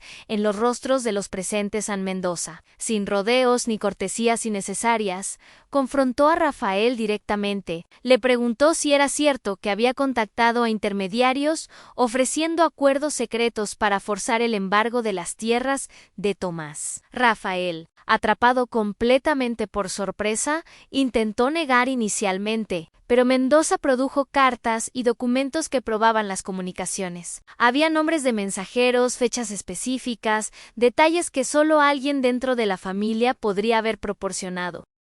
Ante la evidencia irrefutable, Rafael no pudo seguir negando. En su lugar, cambió de táctica, argumentando que había actuado por el bien de la familia, que Tomás no era verdaderamente uno de ellos, que proteger el patrimonio de los Valenzuela legítimos era su deber como primogénito. Sus argumentos sonaban cada vez más desesperados y menos convincentes. Doña Isabel, que había permanecido en silencio hasta ese momento, finalmente intervino con una voz fría y controlada que cortó las excusas de su hijo Ann. Le dijo a Rafael que lo que había hecho no solo era moralmente repugnante, sino estratégicamente estúpido. Había puesto en riesgo toda la hacienda, incluyendo su propia porción heredada, por un intento de venganza mezquina contra un hombre que solo había trabajado para salvar la propiedad. Le recordó que don Sebastián, con todos sus defectos, había tomado la decisión consciente de reconocer a Tomás en su testamento, y que al intentar deshacer esa decisión, Rafael no solo estaba traicionando a su medio hermano, sino también la última voluntad de su padre. Fue un momento devastador para Rafael, ser reprendido públicamente por su propia madre, en presencia de acreedores y abogados. Hirió su orgullo de una manera que ninguna otra cosa podría haberlo hecho. Algo se quebró en su expresión. La arrogancia aristocrática que siempre había llevado como armadura se agrietó, revelando debajo no solo vergüenza, sino también una tristeza profunda. Quizás en ese momento comprendió lo que había estado negando durante meses, que su padre había visto en Tomás cualidades que él, el hijo legítimo, no había desarrollado. Esa comprensión era más dolorosa que cualquier pérdida material. Después de esta confrontación, se formalizó el acuerdo con Mendoza según los términos propuestos por Tomás. El acreedor se retiró satisfecho, habiendo asegurado un retorno favorable para sus inversiones sin las complicaciones de una batalla legal prolongada. El licenciado Fuentes preparó los documentos necesarios y se aseguró de que todos los términos quedaran claramente establecidos. La crisis financiera que había amenazado con destruir la hacienda San Francisco del Monte había sido superada, al menos por el momento, pero el costo emocional de estos eventos había sido considerable. La relación entre Rafael y Tomás, que nunca había sido buena, estaba ahora completamente rota. Ya no había ni siquiera la ficción de cooperación forzada. Rafael se retiró cada vez más a la casa principal, delegando la mayoría de las responsabilidades de administración en otros, y manteniendo contacto mínimo con las operaciones diarias de la hacienda. Era como si se hubiera rendido, no solo en su lucha contra Tomás, sino en algo más fundamental relacionado con su propio sentido de propósito e identidad. Carmen, que había observado todo este drama familiar con una mezcla de fascinación y horror, finalmente reveló su verdadera naturaleza durante este periodo. Una tarde buscó a Elisa privadamente y en una conversación extraordinariamente franca, le pidió disculpas por sus comportamientos pasados. Le confesó que había envidiado a Eliza desde el momento en que descubrió su historia, envidiado la capacidad de esa mujer para sacrificar todo por amor, para sobrevivir a circunstancias tan brutales y emerger más fuerte. Le dijo que ella, Carmen, había vivido toda su vida rodeada de lujo, pero nunca había tenido que luchar por nada. Nunca había desarrollado el tipo de fortaleza que veía en Eliza. Fue un momento de humanidad inesperada de parte de la joven que había sido tan cruel en el pasado. Elisa, que había aprendido a través de sus propias experiencias que las personas eran complejas y capaces tanto de crueldad como de bondad, aceptó la disculpa con gracia. No olvidó las humillaciones pasadas, pero reconoció que Carmen estaba tratando de crecer más allá de la niña mimada que había sido. Los meses que siguieron trajeron una relativa paz a la hacienda, con las deudas bajo control y los conflictos familiares más agudos resueltos, o al menos forzados a una tregua incómoda. Tomás y Eliza pudieron finalmente concentrarse en construir la vida que habían imaginado cuando se casaron. Mejoraron su casa, contrataron algunos trabajadores propios para sus parcelas, comenzaron a planificar para el futuro, hablaron, por primera vez, de tener hijos, de crear una familia que no estaría marcada por el estigma del nacimiento ilegítimo ni por las divisiones que habían caracterizado a los Valenzuela. Elisa quedó embarazada en el otoño, casi 2 años después de su llegada a la hacienda. El embarazo fue para ella tanto una alegría como un momento de reflexión profunda sobre todo lo que había experimentado. Recordaba a la joven ingenua que había abandonado la casa de su padre por amor, sin comprender realmente lo que ese sacrificio significaría. Pensaba en los meses como criada, cuando a veces había dudado de su decisión, cuando el dolor físico y emocional había sido casi insoportable, y ahora, llevando dentro de sí una nueva vida, podía ver con una claridad que solo el tiempo y la experiencia otorgan que todo ese sufrimiento había servido un propósito, que había sido necesario para convertirse en la mujer que era ahora. Antomás también cambió durante este tiempo. El hombre taciturno y cargado de secretos que había conocido en San Miguel de Allende había evolucionado en alguien más completo, más en paz consigo mismo. El reconocimiento de su padre, aunque tardío, había cerrado una herida que había estado sangrando durante toda su vida adulta. Ya no necesitaba probar su valor a nadie, ya no cargaba con la vergüenza de su nacimiento como una cadena invisible. Era simplemente Tomás de Herrera, propietario de tierras productivas, esposo de una mujer extraordinaria, pronto padre de un hijo que llevaría su apellido sin estigma, pero incluso en estos momentos de relativa felicidad, el pasado tenía maneras de reaparecer. Fue durante el 7º mes del embarazo de Elisa cuando llegó una carta que cambiaría todo una vez más. La carta era de San Miguel de Allende, del pueblo que Elisa había abandonado hacía casi 3 años. Estaba firmada, no por su padre, don Aurelio Montero, sino por un notario que informaba a Elisa que su padre había fallecido. La carta explicaba que don Aurelio había estado enfermo durante varios meses, que había preguntado por su hija repetidamente en sus últimos días, que había expresado arrepentimiento por la dureza con la que la había tratado. A la noticia golpeó a Elisa con una fuerza inesperada. Había pasado años convenciéndose de que ya no le importaba el rechazo de su padre, de que había hecho las paces con el precio que había pagado por su decisión. Pero ahora, sabiendo que don Aurelio había muerto sin que hubiera habido reconciliación, sin que él hubiera conocido sobre su embarazo o su nueva vida, sintió un dolor que era tanto por lo que había perdido como por lo que nunca había tenido la oportunidad de recuperar. La carta también contenía información adicional que complicaba aún más sus sentimientos. Don Aurelio, que nunca se había vuelto a casar después de la muerte de su esposa, cuando Elisa era niña, había dejado todo su patrimonio a su única hija, a pesar de haberla desheredado verbalmente años atrás. El notario explicaba que don Aurelio nunca había formalizado legalmente esa desheredación, que su testamento original, redactado mucho antes del escándalo del matrimonio de Elisa,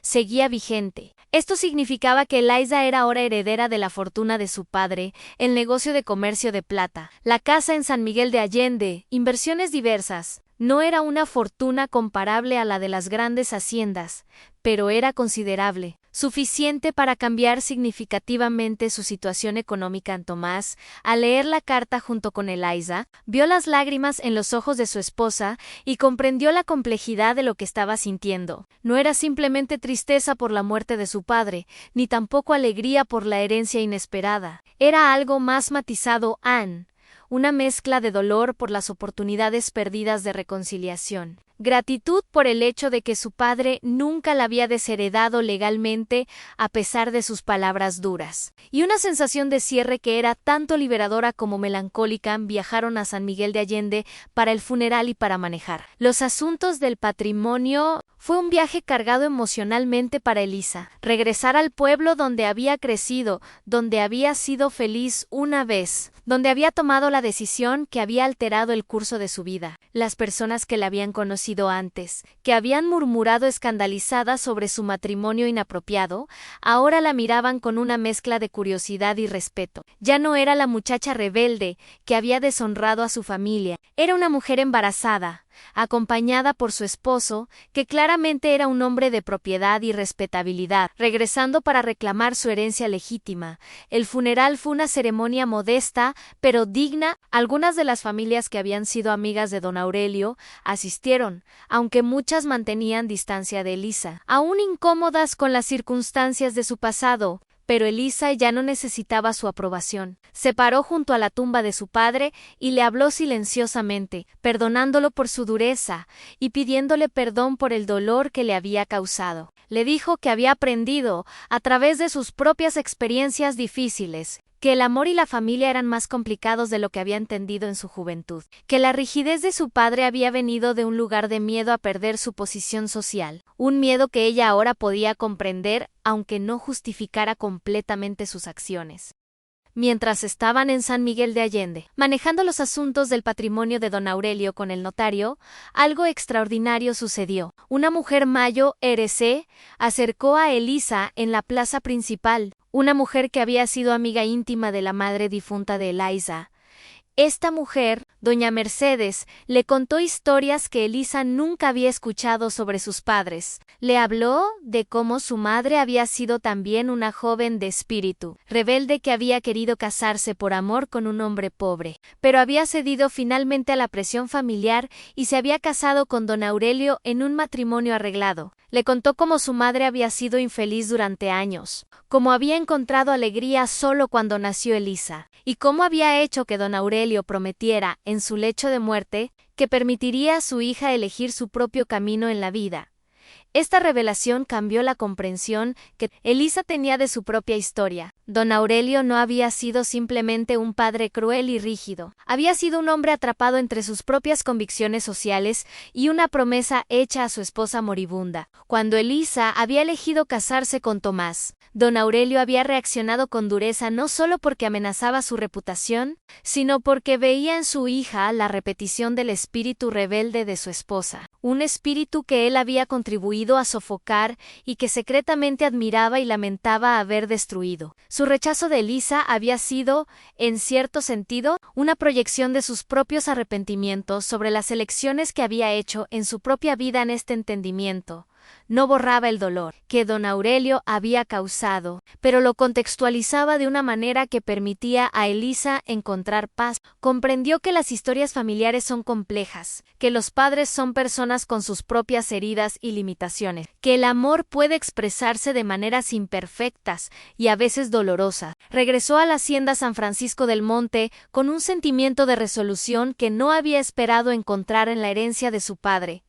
Cambió significativamente su situación financiera. Con esos recursos adicionales, Tomás y Eliza pudieron no solo consolidar su posición en la hacienda, sino también comenzar a soñar más en grande. Hablaron de expandir sus operaciones, quizás comprar tierras adicionales, establecer negocios complementarios. Pero más importante que las posibilidades materiales era el significado simbólico que Eliza había recuperado. De cierta manera, lo que había sacrificado, no en el sentido de que regresara a su vida anterior, sino en el sentido de que el universo había encontrado una manera de compensar parcialmente lo que había perdido. El hijo de Tomás y Eliza nació en una noche de primavera, cuando las flores del agave perfumaban el aire y las estrellas brillaban con una claridad extraordinaria sobre Jalisco. Fue un parto difícil, como son muchos primeros partos, pero Eliza lo enfrentó con la misma fortaleza que había demostrado en todas las pruebas anteriores de su vida. Cuando la partera finalmente colocó al bebé en sus brazos, un niño sano de pulmones poderosos y ojos curiosos, Elisa lloró lágrimas que eran una mezcla de alivio, alegría y una emoción más compleja que no tenía nombre simple. Tomás, que había esperado fuera de la habitación durante las horas del parto con una ansiedad que nunca había experimentado antes, entró para conocer a su hijo con manos temblorosas. Cuando tomó al bebé en sus brazos, algo fundamental cambió en su expresión. Ya no era solo un hombre que había luchado por su propio reconocimiento y lugar en el mundo. Era ahora un padre, alguien responsable de guiar a otra vida, de asegurarse de que este niño nunca experimentara el rechazo y la vergüenza que él había conocido. Nombraron al niño Sebastián. en honor al padre de Tomás. Era una decisión cargada de significado. No estaban honrando al hombre que había rechazado a Tomás durante tanto tiempo, sino reconociendo la complejidad de esa relación. El hecho de que don Sebastián, con todos sus defectos, había finalmente hecho lo correcto al reconocer a su hijo en su testamento. Era una manera de cerrar el círculo, de transformar una historia de rechazo en una de eventual redención. Las noticias del nacimiento se extendieron rápidamente por la hacienda. Doña Isabel envió un regalo modesto pero significativo, un juego de ropas finas para el bebé bordadas con el escudo familiar de los Valenzuela. Era la primera vez que reconocía públicamente que el hijo de Tomás era su nieto, que llevaba la misma sangre que corría por las venas de Rafael y Carmen. Rafael no envió nada ni visitó, pero su silencio ya no tenía el poder de herir como antes. Carmen, sorprendentemente, visitó personalmente, trayendo regalos y expresando una alegría que parecía genuina. Parecía haber madurado considerablemente. Durante los meses turbulentos anteriores a la vida, en la hacienda se estableció en un nuevo equilibrio. No era perfecto, había todavía tensiones y divisiones que probablemente nunca sanarían completamente. Pero había también una sensación de que lo peor había pasado, de que las tormentas más violentas habían sido superadas. Tomás y Elisa trabajaban sus tierras con éxito creciente, criaban a su hijo con amor y atención, comenzaban a construir no solo una vida, sino un legado. Los años pasaron, trayendo cambios inevitables. El pequeño Sebastián creció sano y curioso, caminando por los campos de agave con su padre, aprendiendo sobre la tierra y el trabajo que la sostenía. Eliza, que había temido que el parto y la maternidad la reducirían nuevamente a un estado de dependencia y debilidad, descubrió en cambio que la fortalecían. Aún más, se convirtió no solo en madre, sino también en socia activa de Tomás en todos los aspectos de administrar su porción de la hacienda en Rafael. Eventualmente se casó con una joven de una familia aristocrática e empobrecida, un matrimonio más de conveniencia que de amor, diseñado para restaurar algo del prestigio que sentía que había perdido. Su esposa, doña Lucía, era una mujer fría y ambiciosa que reforzó en lugar de suavizar los peores aspectos del carácter de Rafael. Juntos gobernaban la casa principal con una rigidez que recordaba los peores días bajo don Sebastián, pero sin la competencia que había hecho a don Sebastián, al menos un administrador efectivo en Carmen.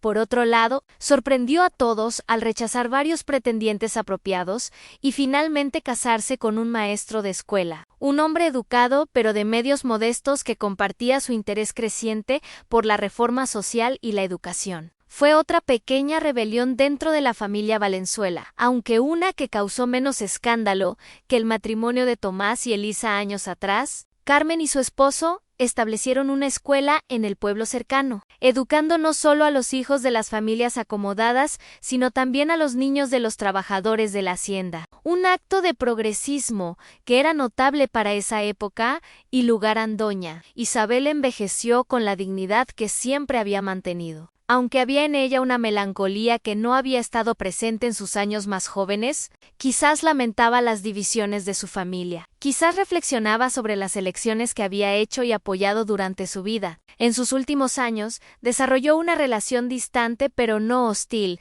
con Tomás y Elisa, reconociendo en ellos cualidades que deseaba que su propio hijo hubiera cultivado en el administrador Cortés, que había sido testigo silencioso y ocasional facilitador de toda esta saga familiar. Finalmente se retiró después de 40 años de servicio en la hacienda. En su último día, buscó a Tomás privadamente y le dijo algo que había guardado durante décadas. Le contó que había conocido a la madre de Tomás, la joven india que había muerto poco después de dar a luz. Le dijo que ella había sido una persona gentil y fuerte, que había enfrentado su situación con una dignidad que había impresionado a todos los que la conocieron. Le dijo que ella habría estado orgullosa del hombre en que su hijo se había convertido, orgullosa no solo de su éxito material sino de su carácter, de su capacidad para perdonar sin olvidar, de trabajar por justicia sin volverse amargo.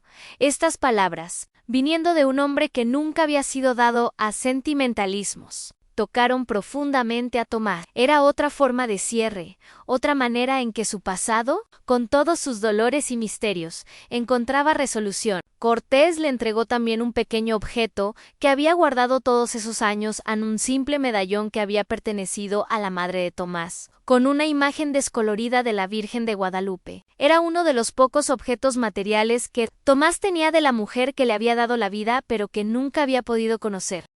Cuando el pequeño Sebastián tenía 5 años, nació una hija, a quien nombraron Aurora. Si el nacimiento de Sebastián había sido un momento de alegría y alivio, el de Aurora fue de pura celebración. La familia estaba establecida, próspera, segura. Ya no había batallas legales que pelear, ni traiciones que navegar, ni crisis financieras que resolver. Aurora llegó a un hogar lleno de amor, estabilidad y esperanza para el futuro.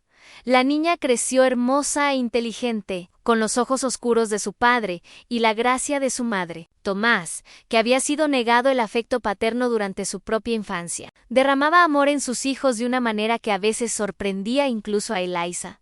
Jugaba con ellos en los campos, les enseñaba sobre los ciclos de la naturaleza, les contaba historias, no solo las historias felices de princesas y héroes, sino también, cuando eran lo suficientemente mayores para entender, las historias reales de sus propias vidas, de los sacrificios y las luchas que habían llevado a la familia al lugar donde estaba ahora Eliza.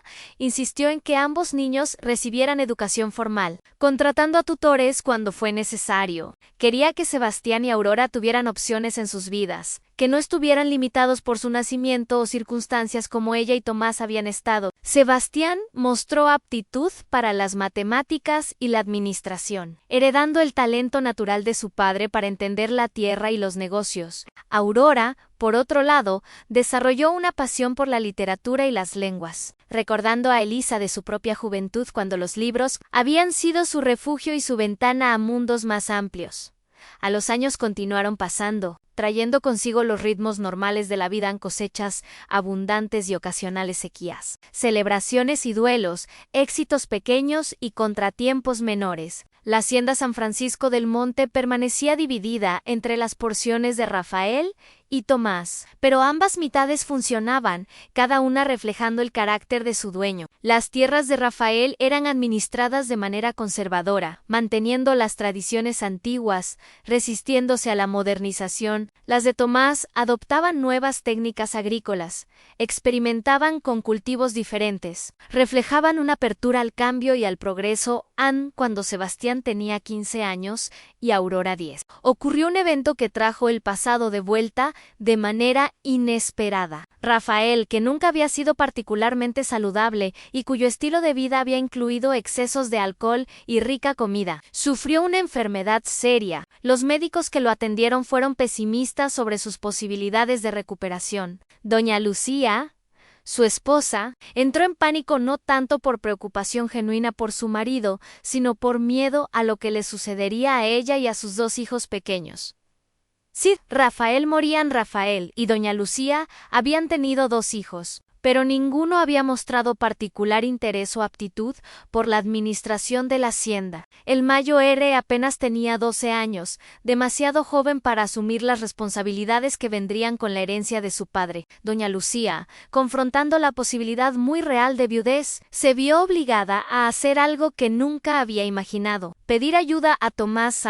La conversación entre doña Lucía y Tomás fue tensa y cargada de ironía. Esta mujer, que lo había tratado con desprecio apenas disimulado durante años, que había reforzado la hostilidad de Rafael hacia él, ahora le suplicaba que ayudara a administrar las tierras de su esposo si lo peor sucedía, que protegiera los intereses de sus hijos hasta que fueran lo suficientemente mayores para hacerse cargo ellos mismos. Era una petición que requería una humildad que claramente le costaba inmensamente en Tomás. Escuchó en silencio mientras doña Lucía exponía su caso, su desesperación volviéndose más evidente con cada palabra. Cuando ella terminó, Tomás no respondió inmediatamente. Se tomó su tiempo, dejando que el silencio se extendiera. no por crueldad, sino porque genuinamente necesitaba reflexionar sobre lo que se le pedía. Finalmente, habló con una voz que era tranquila pero firme. Le dijo a doña Lucía que ayudaría, no por ella ni siquiera necesariamente por Rafael, sino por los niños inocentes que no tenían culpa de las animosidades de sus padres, y por la memoria de don Sebastián, quien a pesar de todos sus defectos había amado esa tierra y había querido que prosperara como una unidad. Pero puso condiciones. Si él iba a actuar como administrador temporal de las tierras de Rafael, lo haría con autoridad completa, sin interferencias de doña Lucía ni de otros miembros de la familia. Trabajaría para proteger y aumentar el valor de la propiedad, pero lo haría a su manera, implementando las modernizaciones y cambios que Rafael siempre había resistido. Y cuando los hijos de Rafael fueran lo suficientemente mayores, Tomás personalmente se encargaría de educarlos en la administración de la hacienda, asegurándose de que fueran más competentes que su padre.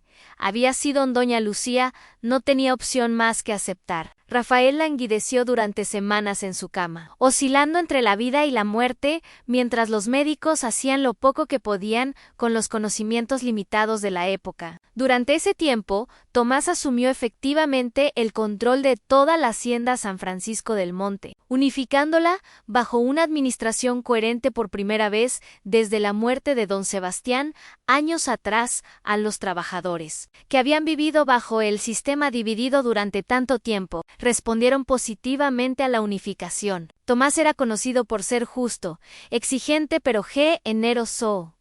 Alguien que entendía el trabajo porque lo había hecho él mismo. Implementó mejoras en las condiciones de vida de los trabajadores, no por idealismo abstracto, sino porque comprendía que trabajadores satisfechos y saludables eran más productivos. Estableció un sistema más equitativo de distribución de beneficios, donde los trabajadores recibían bonificaciones basadas en la productividad general de la hacienda Ampara, sorpresa de muchos. Rafael sobrevivió a su enfermedad. Fue una recuperación lenta y parcial que lo dejó debilitado permanentemente, pero vivo. Cuando finalmente pudo salir de su cama y ver lo que Tomás había hecho con sus tierras durante su enfermedad, su reacción fue compleja. Por un lado, no podía negar que las operaciones eran más eficientes, que los ingresos habían aumentado, que los trabajadores parecían más contentos y leales. Por otro lado, ver el éxito de su medio hermano donde él había fallado era un recordatorio doloroso de sus propias limitaciones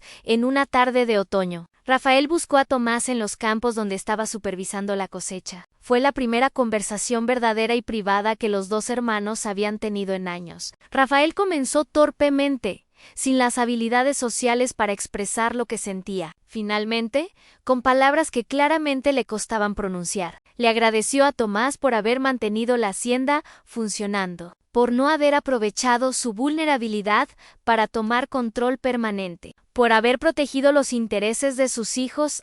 Tomás respondió con honestidad característica, le dijo a Rafael que nunca había querido sus tierras, que nunca había buscado desplazarlo. Le explicó que todo lo que siempre había querido era reconocimiento, respeto, un lugar legítimo en el mundo. Le dijo que guardaba resentimiento por los años de hostilidad y traición, pero que también comprendía que Rafael había sido tan víctima de las circunstancias de su nacimiento como lo había sido Tomás del suyo. Rafael había crecido con el peso de expectativas imposibles, siendo preparado para ser algo que quizás nunca había querido ser. Tomás había crecido con el peso del rechazo, siendo negado algo que desesperadamente necesitaba, era la conversación más honesta que habían tenido. Y aunque no borró años de animosidad, ni creó súbitamente una relación fraternal cálida, estableció al menos una base de entendimiento mutuo. Rafael, humillado por su enfermedad y por la dependencia que había experimentado, había perdido algo de la arrogancia que lo había definido. Tomás,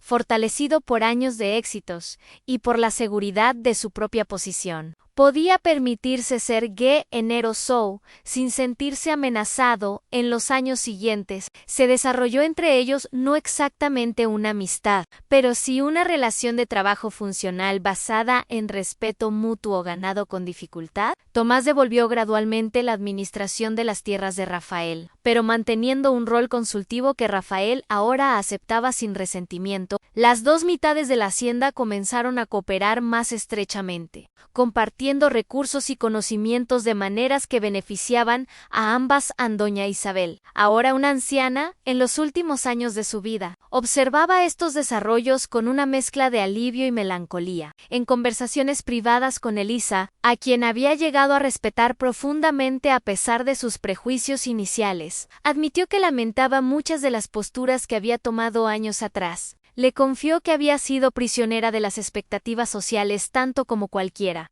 que había sacrificado su propia humanidad en el altar de la respetabilidad, y que envidiaba a Elisa la valentía de haber elegido amor y autenticidad sobre aprobación social. Carmen y su esposo prosperaban en su trabajo educativo, y su escuela se había convertido en un modelo para la región. Educaban no solo a los niños, sino también ofrecían clases nocturnas para adultos, enseñando a leer y escribir a trabajadores que nunca habían tenido esa oportunidad. Era trabajo lento y a menudo frustrante, pero estaban comprometidos con la idea de que la educación era la clave para romper ciclos de pobreza y dependencia. Carmen se había convertido en la persona más inesperadamente admirable de toda la familia Valenzuela, transformándose de la joven frívola que había sido en una reformadora social genuina.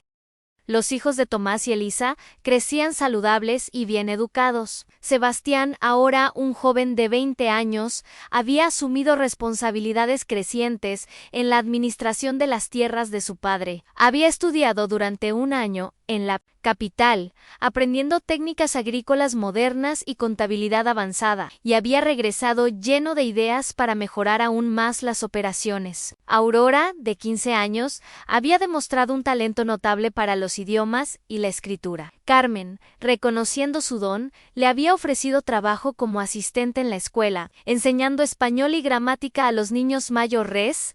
Era un día de primavera, 23 años después de que Elisa hubiera llegado por primera vez a la hacienda San Francisco del Monte como una criada anónima y asustada, cuando se reunió toda la familia extendida para celebrar el 20º cumpleaños de Sebastián. Era una celebración grande, que incluía no solo a la familia Valenzuela completa, sino también a trabajadores de toda la hacienda, comerciantes de los pueblos cercanos e incluso algunos funcionarios del gobierno regional que habían llegado a respetar la manera en que las tierras de Tomás operaban. Durante la celebración, Tomás fue invitado a dar unas palabras. Se levantó con cierta renuencia.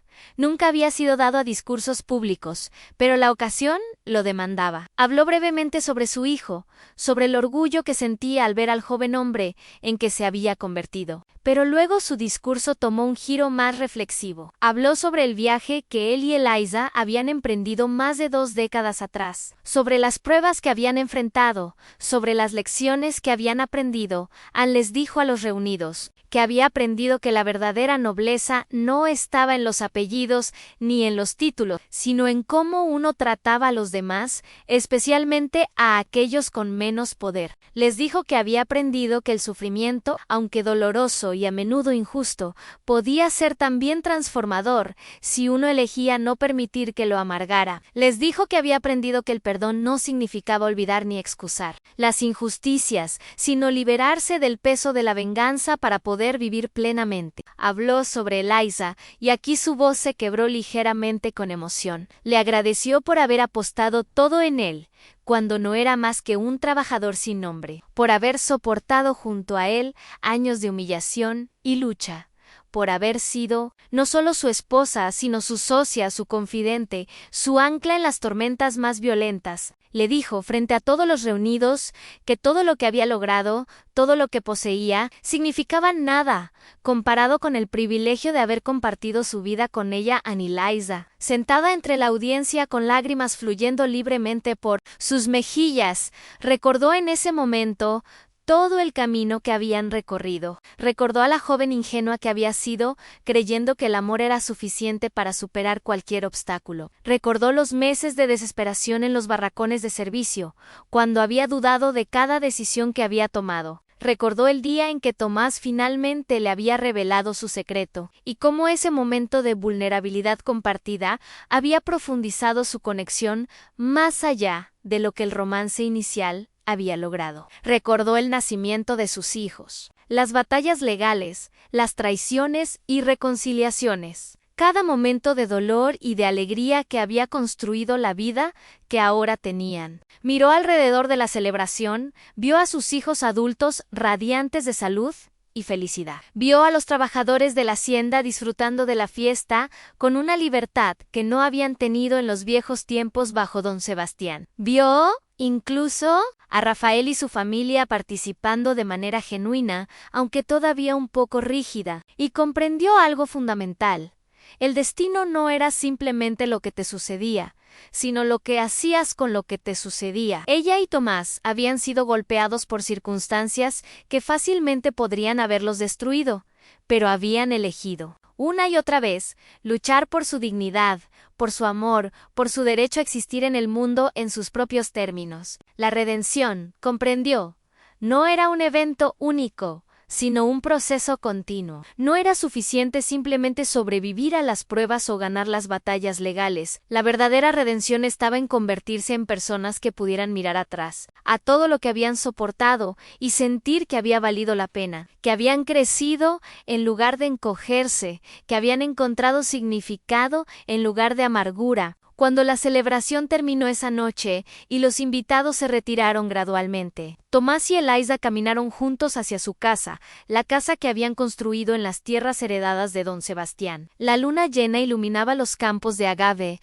con una luz plateada y etérea. Caminaban en silencio confortable, el tipo de silencio que solo es posible entre personas que se conocen tan profundamente que las palabras a menudo son innecesarias en Eliza. Finalmente rompió el silencio. Le preguntó a Tomás si alguna vez se arrepentía de algo, si había decisiones que desearía haber tomado de manera diferente. Tomás lo consideró durante un largo momento antes de responder. Le dijo que había cosas que lamentaba, momentos de cobardía o de dureza excesiva, palabras no dichas a tiempo o dichas con demasiada ira, pero que las decisiones fundamentales, las que realmente habían definido sus vidas, no las cambiaría, que volvería a elegir amarla, volvería a elegir luchar por su lugar en el mundo, volvería a elegir el camino difícil de la autenticidad sobre el camino fácil de la conformidad. Eliza sonrió y le dijo que ella sentía lo mismo, aunque los años de servir como criada en casa ajena, aunque habían sido brutales, le habían enseñado lecciones sobre fortaleza, humildad y compasión que nunca habría aprendido en la vida protegida que había dejado atrás, que el hombre que había terminado pidiendo su mano no era el patrón rico que su padre había imaginado para ella, sino algo mucho más valioso, un compañero verdadero, un igual en espíritu, sino en circunstancias de nacimiento, alguien que la valoraba por quien realmente era, y no por lo que representaba socialmente. Los años continuaron su marcha inexorable. Sebastián se casó con una joven inteligente de un pueblo vecino, una maestra que había estudiado en la escuela de Carmen y que compartía los valores progresistas de la familia. Aurora eventualmente se mudó a la Ciudad de México para estudiar en una universidad, convirtiéndose en una de las pocas mujeres de su generación en recibir educación superior formal. Escribía regularmente a sus padres cartas llenas de entusiasmo sobre sus estudios, sobre las ideas nuevas que descubría, sobre el mundo cambiante que se abría ante ella. Doña Isabel falleció pacíficamente en su sueño, a los 78 años. Rodeada por su familia, en sus últimas semanas, había pedido repetidamente ver a Tomás, y en esas conversaciones finales había buscado algo parecido al perdón o al menos al entendimiento por los años de frialdad y rechazo. Tomás le había dado lo que buscaba, no porque ella necesariamente lo mereciera completamente, sino porque él había aprendido que el perdón era tanto para el que perdona como para el perdonado, una liberación del peso del resentimiento. Rafael sobrevivió a su madre por 5 años antes de sucumbir finalmente a las complicaciones de su salud, siempre frágil. En sus últimos años había encontrado una paz que le había eludido durante la Mayo era parte de su vida. Había dejado de competir con Tomás, había aceptado las limitaciones de su propia naturaleza, había encontrado satisfacción en roles más modestos que los que había imaginado para sí mismo en su juventud arrogante. Su funeral fue un asunto respetuoso,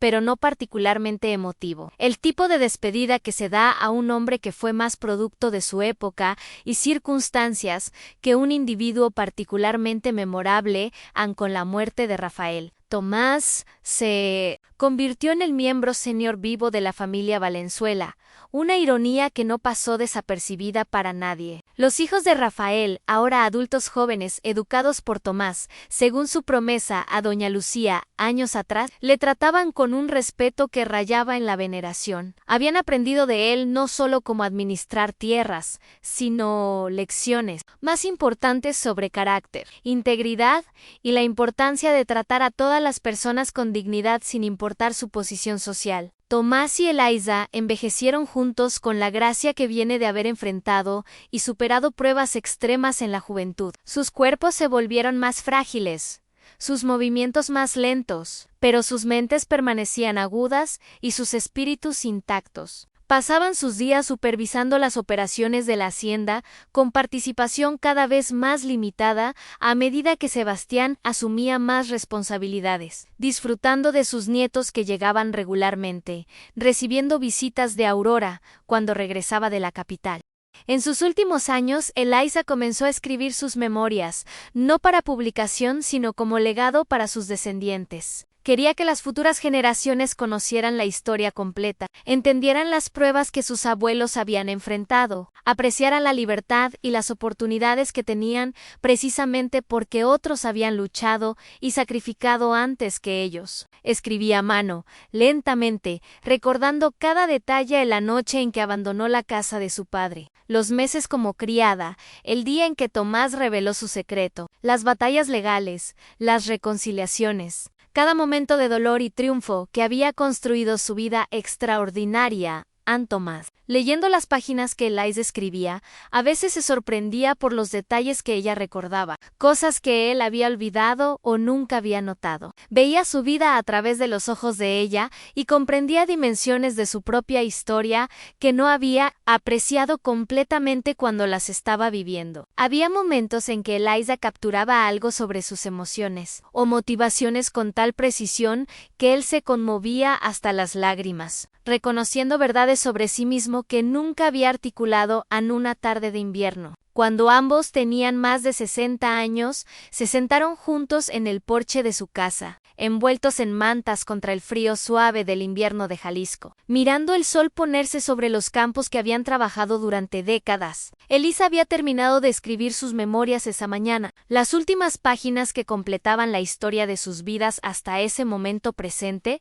Le preguntó cómo había decidido terminar la historia, qué palabras finales había elegido para resumir todo lo que habían vivido. Eliza sonrió y le dijo que había terminado con una reflexión sobre el significado del destino y la redención, los dos temas que habían definido sus vidas. Le explicó que había escrito sobre cómo el destino no era simplemente el resultado predeterminado de fuerzas más allá de nuestro control, sino la interacción compleja entre las circunstancias que nos son dadas y las elecciones que hacemos en respuesta a esas circunstancias, que ella y Tomás habían nacido en situaciones que fácilmente podrían haberlos condenado a vidas de tristeza y limitación. Ella como una mujer en una sociedad que valoraba a las mujeres principalmente como propiedades de intercambio entre familia. Él como un hijo ilegítimo en un mundo obsesionado con la legitimidad y el linaje, pero que habían elegido una y otra vez rechazar las limitaciones que otros intentaban imponerles, que habían luchado no con violencia sino con persistencia, no con amargura sino con dignidad, no con venganza sino con el compromiso inquebrantable de construir vidas que tuvieran significado y valor según sus propios términos, y sobre la redención. Había escrito que ésta no venía de fuera, no era otorgada por autoridades o instituciones, no dependía del reconocimiento de otros, aunque ese reconocimiento pudiera ser satisfactorio cuando finalmente llegaba la verdadera redención. Había escrito, era algo que uno se daba a sí mismo al elegir vivir con integridad incluso cuando era difícil, al elegir amar incluso cuando el amor requería sacrificio, al elegir perdonar no para excusar las injusticias, sino para liberarse del peso del odio. Había terminado sus memorias con una reflexión sobre lo que esperaba para sus descendientes. No esperaba que sus vidas fueran fáciles, porque la vida raramente lo era para nadie, independientemente de sus circunstancias, pero esperaba que tuvieran el coraje de elegir sus propios caminos, la fortaleza de soportar las pruebas inevitables, la sabiduría de aprender de sus errores y los errores de otros, y la gracia de tratar a todas las personas con la dignidad que merecían. Simplemente por ser humanos, Anne esperaba que recordaran siempre que el verdadero valor de una persona no estaba en su apellido, ni en su riqueza, ni en su posición social, sino en su carácter, en cómo trataba a los demás, especialmente a aquellos con menos poder, en su capacidad de amar y ser amado, en su disposición a luchar por la justicia sin perder su propia humanidad en el proceso. Mientras el sol terminaba de ponerse y las primeras estrellas comenzaban a aparecer en el cielo de Jalisco, Tomás tomó la mano de Elisa, esa mano que había conocido tanto trabajo y dolor, pero que nunca había perdido su capacidad de ser gentil. Le dijo que sus palabras eran sabias, que capturaban verdades que él sentía, pero nunca habría podido expresar tan elocuentemente. Le agradeció por haber sido su compañera en este viaje extraordinario, por haber visto en él algo valioso cuando el mundo lo veía como nadie, por haber apostado su futuro en él cuando hacerlo parecía la mayor locura. Elisa apoyó su cabeza en el hombro de su marido, sintiendo el peso confortable de todos los años compartidos. Le respondió que ella también agradecía, que él le había dado no la vida fácil que había imaginado en su juventud ingenua, sino algo mucho más valioso, Anne, una vida auténtica, una vida vivida según principios elegidos conscientemente, una vida que importaba no por su conformidad a las expectativas sociales, sino por su integridad esencial. Anne permanecieron así mientras la noche envolvía los campos. Dos personas ancianas que habían comenzado como jóvenes improbables, él un hijo rechazado buscando reconocimiento, ella una joven rebelde buscando amor verdadero, habían encontrado lo que buscaban, aunque nunca de las maneras que habían imaginado, y en el proceso habían construido algo más grande que ellos mismos, una familia, un legado, una historia que valdría la pena contar y recordar. Anne, la hacienda San Francisco del Monte, continuaría durante generaciones, enfrentando los cambios inevitables que traería el nuevo siglo. La Revolución Mexicana llegaría eventualmente, transformando radicalmente las estructuras de poder y propiedad que habían definido el México del siglo XIX. Pero la familia que Tomás y Eliza habían establecido sobreviviría a esos cambios, adaptándose como sus fundadores habían aprendido a adaptarse, manteniendo los valores esenciales que habían aprendido a través del sufrimiento y la lucha. A sus descendientes contarían la historia durante décadas, cada generación añadiendo sus propias interpretaciones y lecciones, la historia de la joven de buena familia que había sido obligada a servir como criada en casa ajena, y del patrón que eventualmente había pedido su mano. Pero aquellos que conocían la historia completa entendían que era mucho más que un simple cuento de Cenicienta. Era una historia sobre la dignidad humana, sobre la fortaleza del espíritu humano, sobre el poder redentor del amor cuando está fundado no solo en pasión romántica sino en respeto mutuo y valores compartidos. Era una historia sobre cómo el destino y la elección se entrelazan de maneras complejas, cómo las circunstancias más humillantes pueden convertirse en fundamentos para el crecimiento más extraordinario, cómo las heridas más profundas, si son enfrentadas con honestidad y coraje, pueden sanar dejando no solo cicatrices, sino también sabiduría. Era, en última instancia, una historia sobre la redención, no en el sentido religioso de salvación divina, sino en el sentido más profundamente humano de recuperar la propia dignidad, de reclamar el propio valor, de transformar el sufrimiento en significado y el dolor en propósito. Era la historia de dos personas que se negaron a ser definidas por las circunstancias de su nacimiento, o por las opiniones de una sociedad que los había rechazado, que eligieron en cambio definirse a sí mismos a través de sus acciones, su carácter y su amor inquebrantable el uno por el otro. Y mientras las estrellas brillaban sobre los campos de Jalisco, sobre la tierra que había sido testigo de tanto dolor y tanto triunfo, Tomás y Eliza permanecían juntos, dos almas que habían encontrado en la compañía del otro no solo consuelo sino redención, no solo amor sino significado, no solo supervivencia, sino una vida genuinamente vivida y profundamente valorada. Esta es la historia de Eliza y Tomás, de cómo el destino los llevó a los lugares más oscuros para que pudieran encontrar su propia luz, de cómo la redención no es algo que se nos da, sino algo que construimos con cada elección valiente, con cada acto de amor, con cada negativa a rendirnos ante las fuerzas que buscan disminuirnos. Es una historia que merece ser recordada, no por su final feliz, sino por su verdad esencial, aunque la dignidad humana es indestructible cuando está arraigada en el carácter, que el amor verdadero puede soportar pruebas que destruirían conexiones más superficiales, y que cada uno de nosotros tiene el poder, sin importar nuestras circunstancias, de elegir quiénes seremos y qué significará nuestra vida.